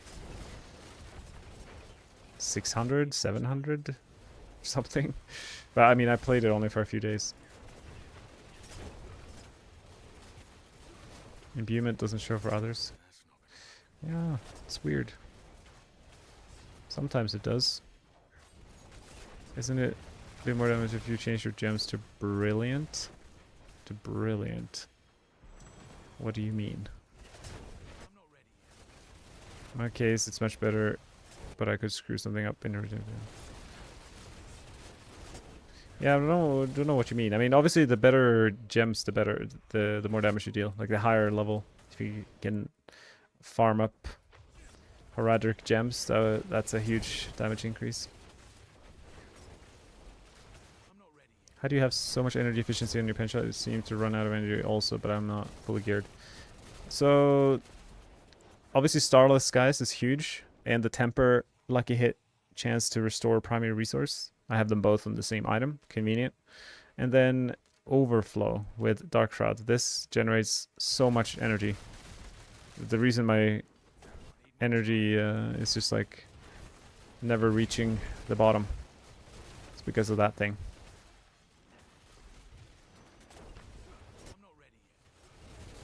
And the reason, like, the more points in overflow, the more, like, Dark Shroud, the more energy you generate from it. And because... Wait, how many goblins? I think it's like a 5th goblin. We're gonna have so many chests. I have a Eldrin, the mythic sword, which gives 8 to all skills for me. And so 8 ranks of overflow is a lot of regen as well.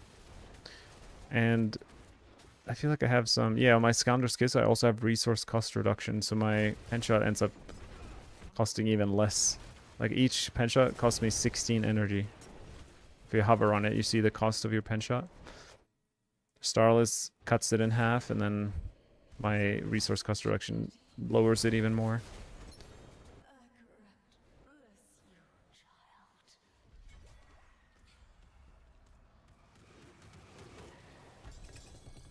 How did I almost double my damage? Yeah, a few things, like better Eagle Horn, better gems, better glyphs. That's pretty much it. I didn't change too much. It's surprising how little I've changed and how much my damage has increased. Like my amulet, my gloves, my one-handed, starless, the mythic. The only thing that's changed from my video recording from like over a week ago is my Eagle Horn. Maybe the aspect on my boots is 20%. Just all small things here and there. I'm gonna have to drop these rare seals because I can't carry all these things.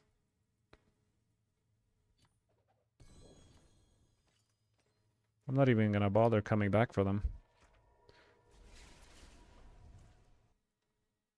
Do I plan on building Death Trap this season? Absolutely not. It's just barely faster than this build.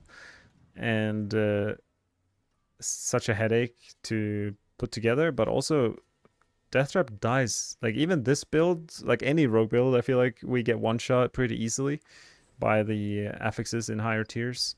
But Death Trap is even more so. Like tier 12 farming, you just get slapped by like a random unstoppable elite or something. It's hard to survive, and that doesn't sound fun to me. It's like putting in all this effort. I love that it's possible, but I don't feel any drive to do that.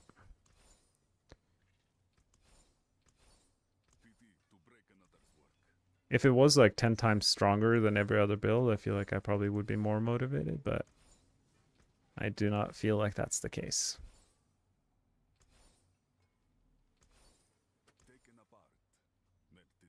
Are these good?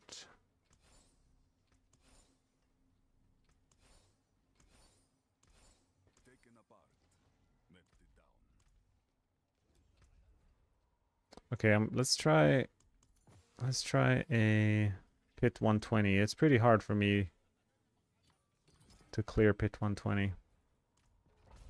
But we'll try. My opinion on Dense Knives versus TB. It seems like Dense Knives Poison Beam just deals more damage. I don't know why, just like inherently Dense Knives seem pretty overtuned. Because all the numbers I've seen from Dense Knives players are just higher with their poison than TB, which is sad. It doesn't make any sense that it's that way, but maybe they just had better gear, I'm not sure. But I prefer the playstyle of TB, I think it's more fun. Whoa, how did I almost die there?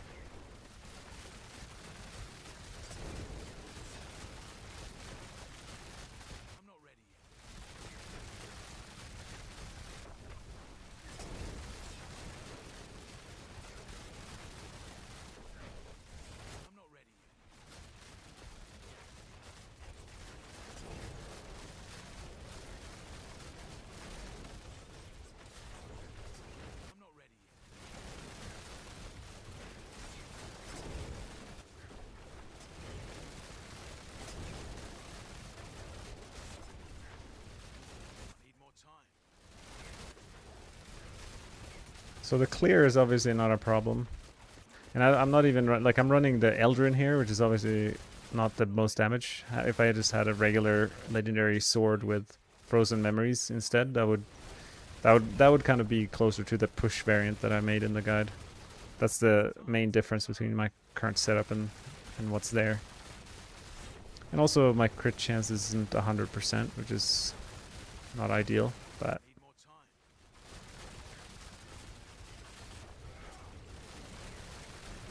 which unique charm do you use at the moment? Right now I have Azurath just for this one pit run. But it's so inconsistent. 23 trillion. Sometimes it deals a lot of damage, sometimes it does nothing. So it's kind of annoying. Can I kill T12 meth with Penshot? Yeah, I can, but I haven't gone and done it.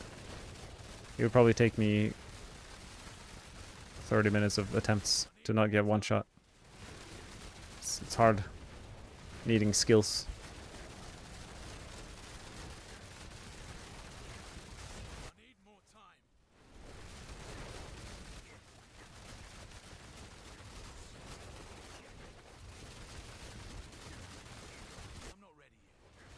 These monster types, like I've never, I don't really know what they do, but they do something.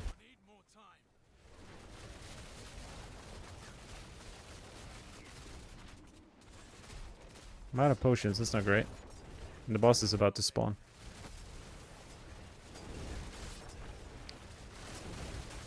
I mean, I might die here. No potions, seems a bit sus.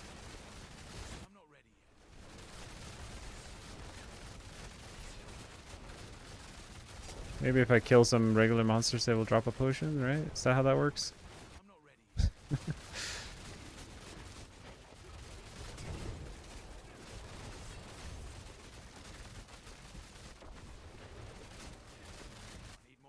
I mean, if Azurath works here, maybe we get a clear. Oh, it didn't crit. Did you see that? Azurath hit a white number. That's so funny. That would have been like 100 trillion.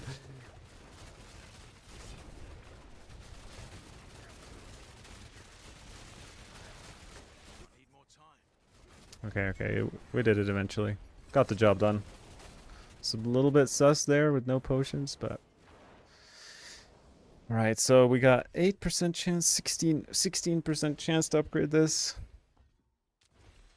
Got one upgrade. One upgrade for 5 minutes of my time. Guess the Blizzard variant, which one is better? It's hard to say. It's hard to say. This one is bugged, so it's hard to compare them, and I don't have perfect gear. Penshot for T12 bosses is pretty smooth. I was gonna do some Harbinger. Oh, here you go. On my war plan, Slay Andariel. Let's do tier 12 plus 8 Andariel. Let's see how it goes. Life on kill, worth getting on the build. Life on kill and life on hit are pretty bad. They nerfed them because there's like an internal cooldown on both of them. I put it in a few of my guides because it used to be really good, but like even when I roll it, it doesn't actually make a big impact. Regening life is quite hard in general. But yeah. Alright, Andariel, what do you have? What do you got for me? It doesn't look like we're gonna stagger her, but she's dying at least.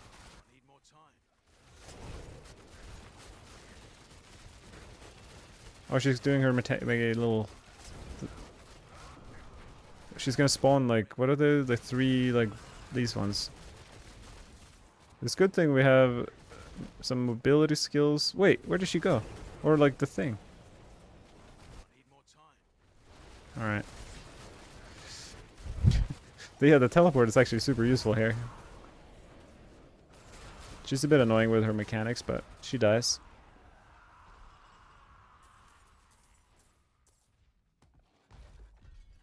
Mugsley, yeah, I'm pretty sure from the little testing I did. It's like you can have the fastest attack speed in the world, but you can only proc life on hit like so many times per second. Guess we'll go to Tyrael. You need my support paladin, bro. You can't stand in everything. Yeah. Yeah, that's true. When I play with barbs or paladins, they make you very tanky.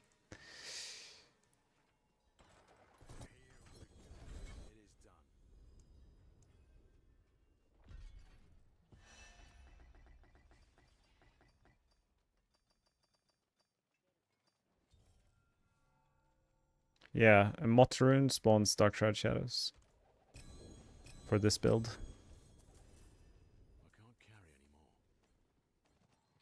I mean, I have...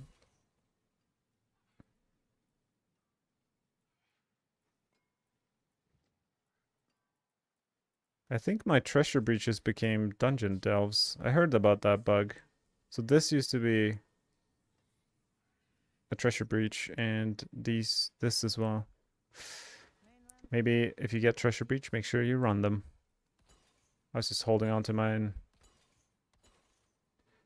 for no reason.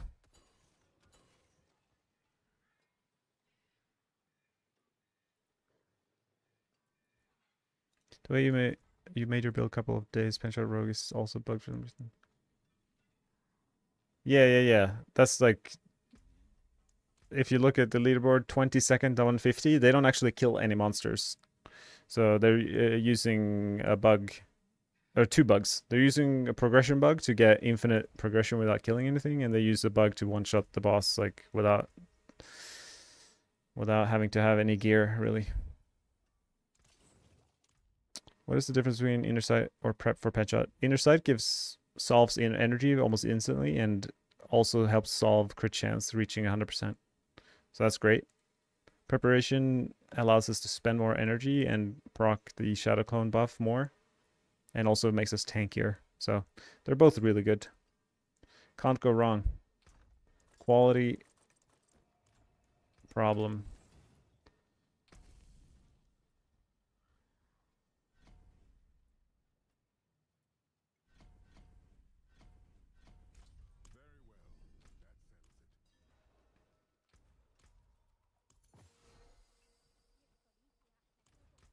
What did I get? I got life and crit damage. It's pretty good. If I drop to 118. Best strategy for Obdusite?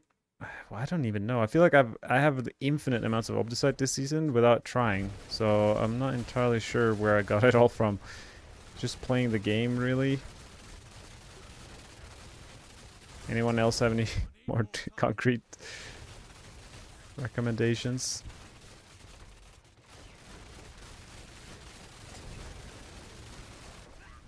Oops. Reading chat. I don't even know what killed me. Bloated corpse here. Maybe they rushed into me. Another benefit of running Inner Sight is that you can get away with Dark Shroud, the regular variant of Dark Shroud, so giving you another... making up for that. Wait, a butcher. Can I even kill him in this? Okay, no.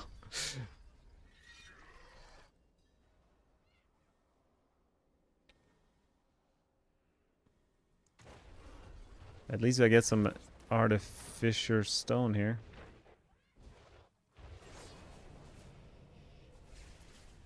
Want to learn how the game works, Sam. Yeah, Ava has some really good videos on that, like how the damage actually is calculated in this game, and can be really helpful to understand like why guides and builds are making certain choices, because the game is not very obvious. Like people say Diablo 4 is super simple, but the thing that makes it not super simple is that nothing actually works the way it reads.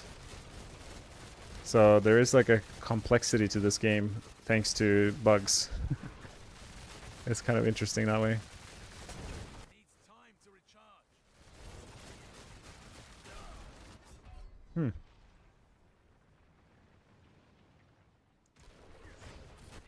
You can play Poison Imbuement with this, but it's pretty bad.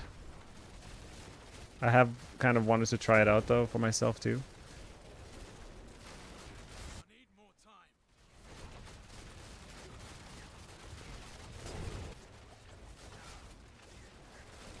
Yeah, those fire or molten monsters, they're pretty dangerous.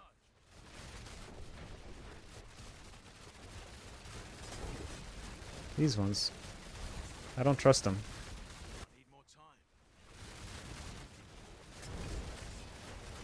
Just kind of die when I'm near them. I don't know exactly what they're doing, but they're doing something.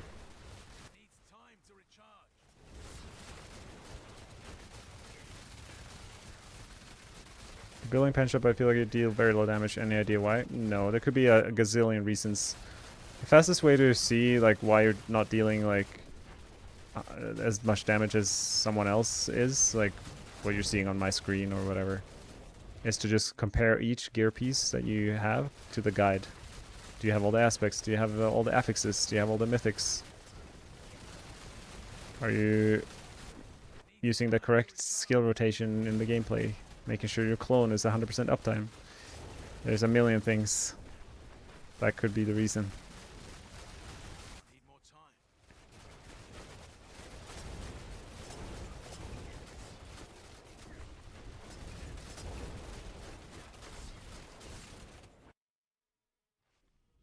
Hey, the Ava raid.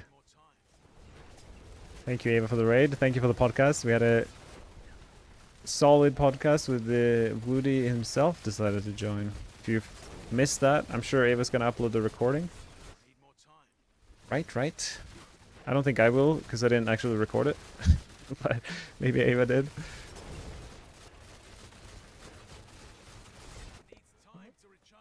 Well, thank you, Ava. Hope you have a good rest of your Sunday and a good week ahead. Let's see if we can kill this 118 boss here. Running Penshot.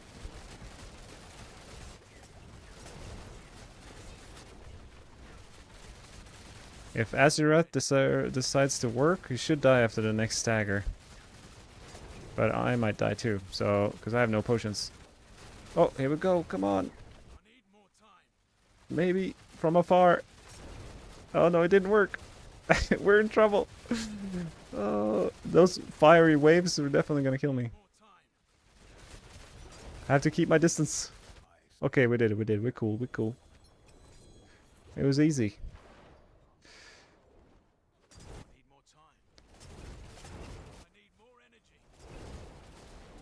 How come the weapons on Twisting Blade Guide doesn't have weapon damage on them? Is it really worse than Dextrol? That might be a mistake, or I'm not actually sure if I did the math or not. But sometimes, like a plain weapon damage roll doesn't actually do a lot. 16%. Let's go for that.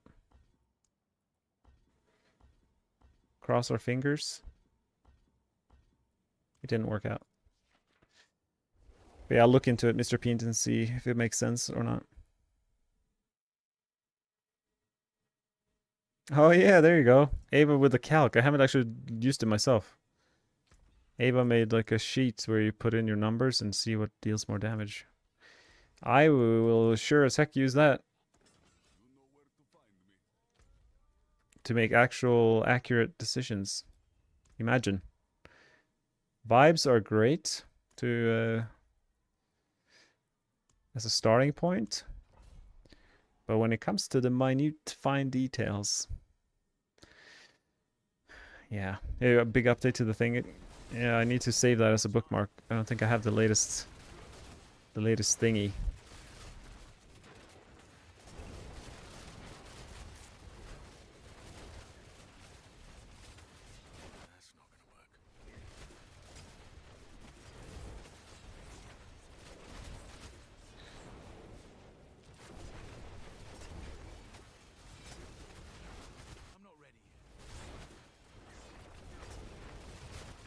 The hardest part of streaming D4 now is dodging executioner swords.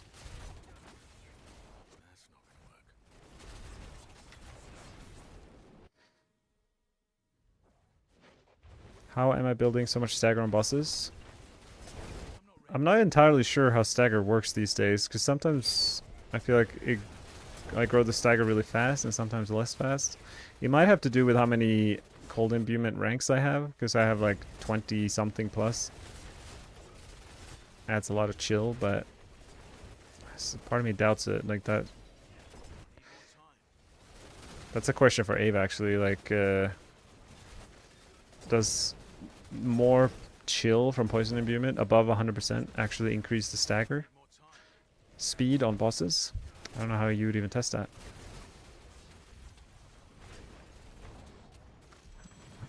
Matthias, are you on Twitch more often than YouTube?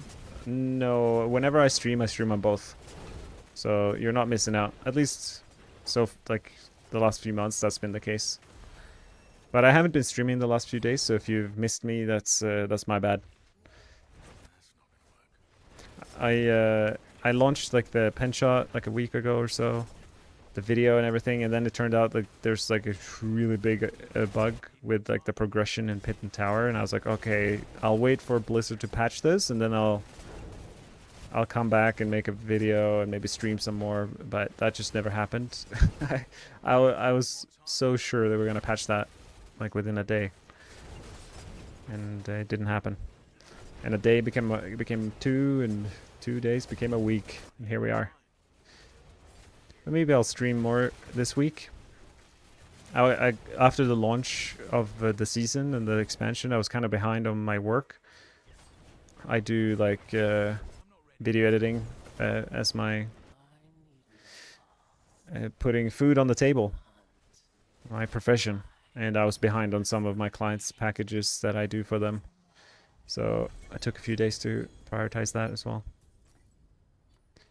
But now I'm ahead again, so I can game more. I appreciate Dollar Bill. Blizzard let it go because they disabled Umbercrux? Maybe. I think they probably got to a point where they're like, okay, there's a lot going on, a lot of bugs. Let's just like make one big patch instead of sending out a million micro patches, hot fixes. Fair enough. All right. Another 118. Is there a link to this build? Yeah, exclamation mark Penshot. Or exclamation mark builds. I have all my max roll guides there.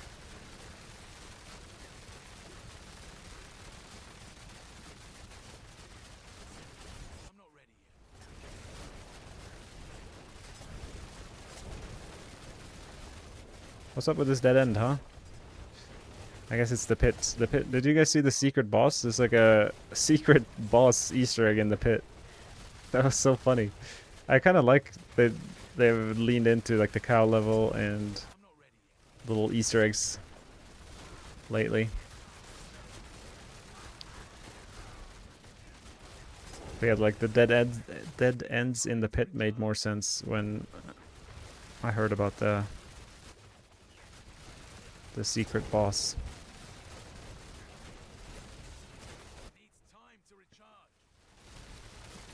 The huge patch they are going to do still doesn't fix Rain of Arrows. Yeah, I know. It's a bit sad. The good thing is we have Rain of Arrows to look forward to in the next season. Or maybe later in this season, who knows.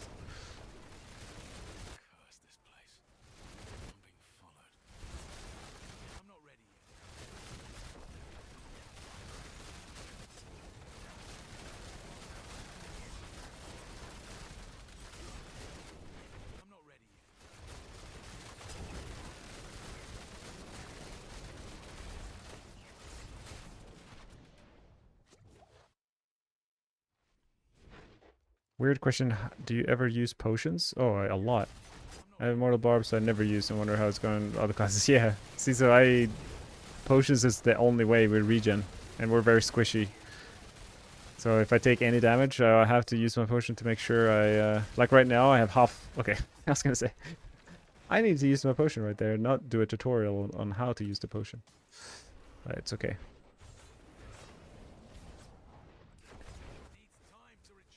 Yeah, we need to keep our health at 100% all the time, and potions is, unless we run like specific utility aspects that help us regen, we're struggling in terms of defenses.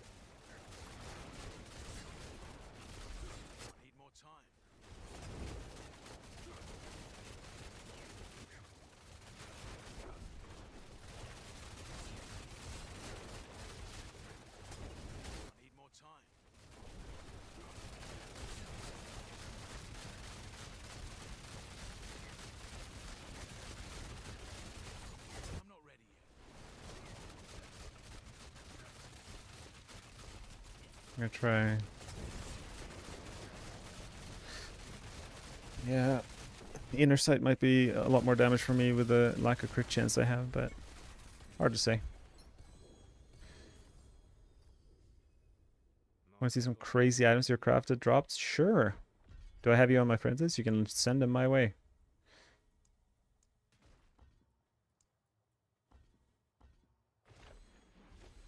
Is the build I'm playing identical to the one on max roll? Yeah, it's basically the end game variant, but I'm using Scoundrel's Kiss instead of high velocity in the guide, which is an aspect. And instead of Scoundrel's Kiss Charm, I'm using Acid Wrath. It's basically the pushing variant, I suppose. Minus the fact that I have Eldarin. It's a little, like 98% the guide.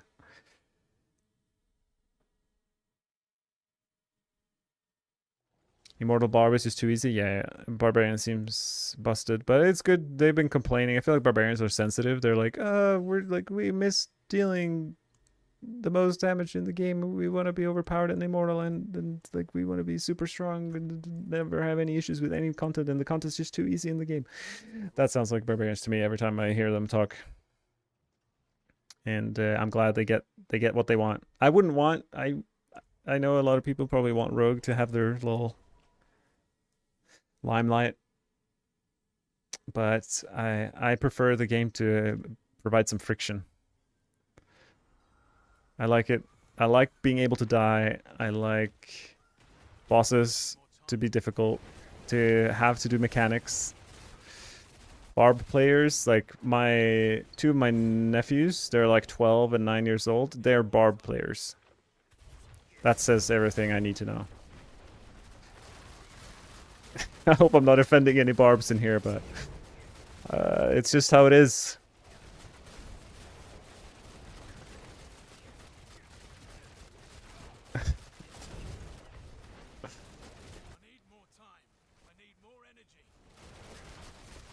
I don't think it's really bugged, just so energy will be spent before siege triggers.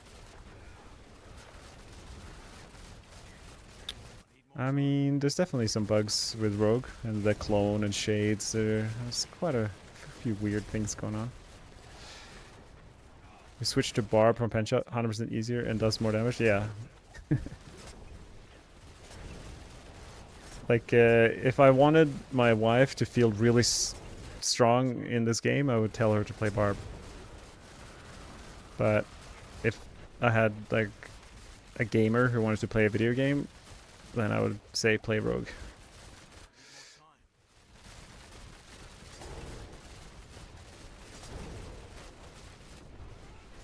These spires last for quite a long time. Just love if my druid could use the armory. Wait. Druid class can't use the armory? That's crazy. And here I am thinking we have a lot of bugs. Yeah. What's your battle tag? I can add you, Mr. Peen. You can link me anything you want.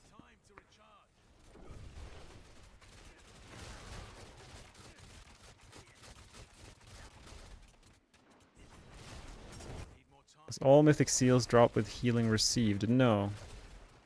That's weird. All my mythic seals have had very different affixes.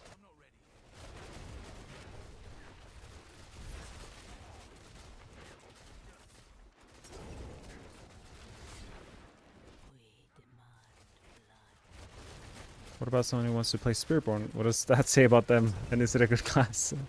Yeah. Yeah, I think Spiritborn is like even more Giga Chads than Rogue players. Like, I feel they've been so squishy for the longest time. I don't actually know what the current state of Spiritborn is, but it's kind of like Spiritborn is like Rogue without clothes. Like, they're like rogues from 1,000 years ago. They're like uncivilized rogues. Like, they have like a wild mentality of just like, yeah, I don't know, don't need survivability, just jump around crazy mode.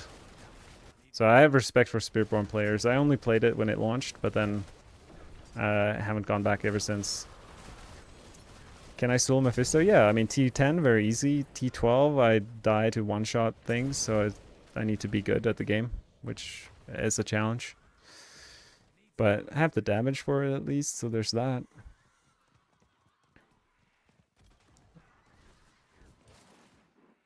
Okay, I'm gonna add you now. I see your battle tag. Ooh, bad timing. Dagger. The wrong dagger. Okay.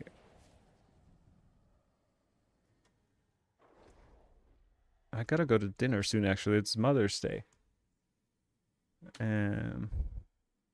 So I'm gonna have to leave you guys in a few minutes.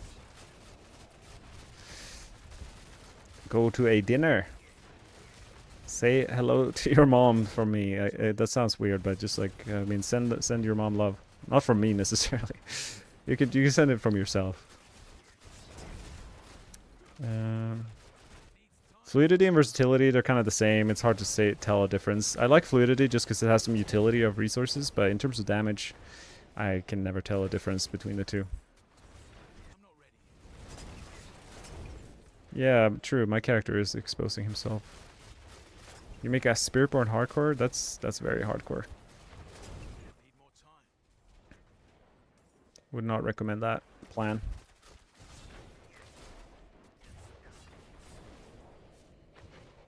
Alright, what do we have here? An amulet. Oh my goodness, that's a crazy amulet.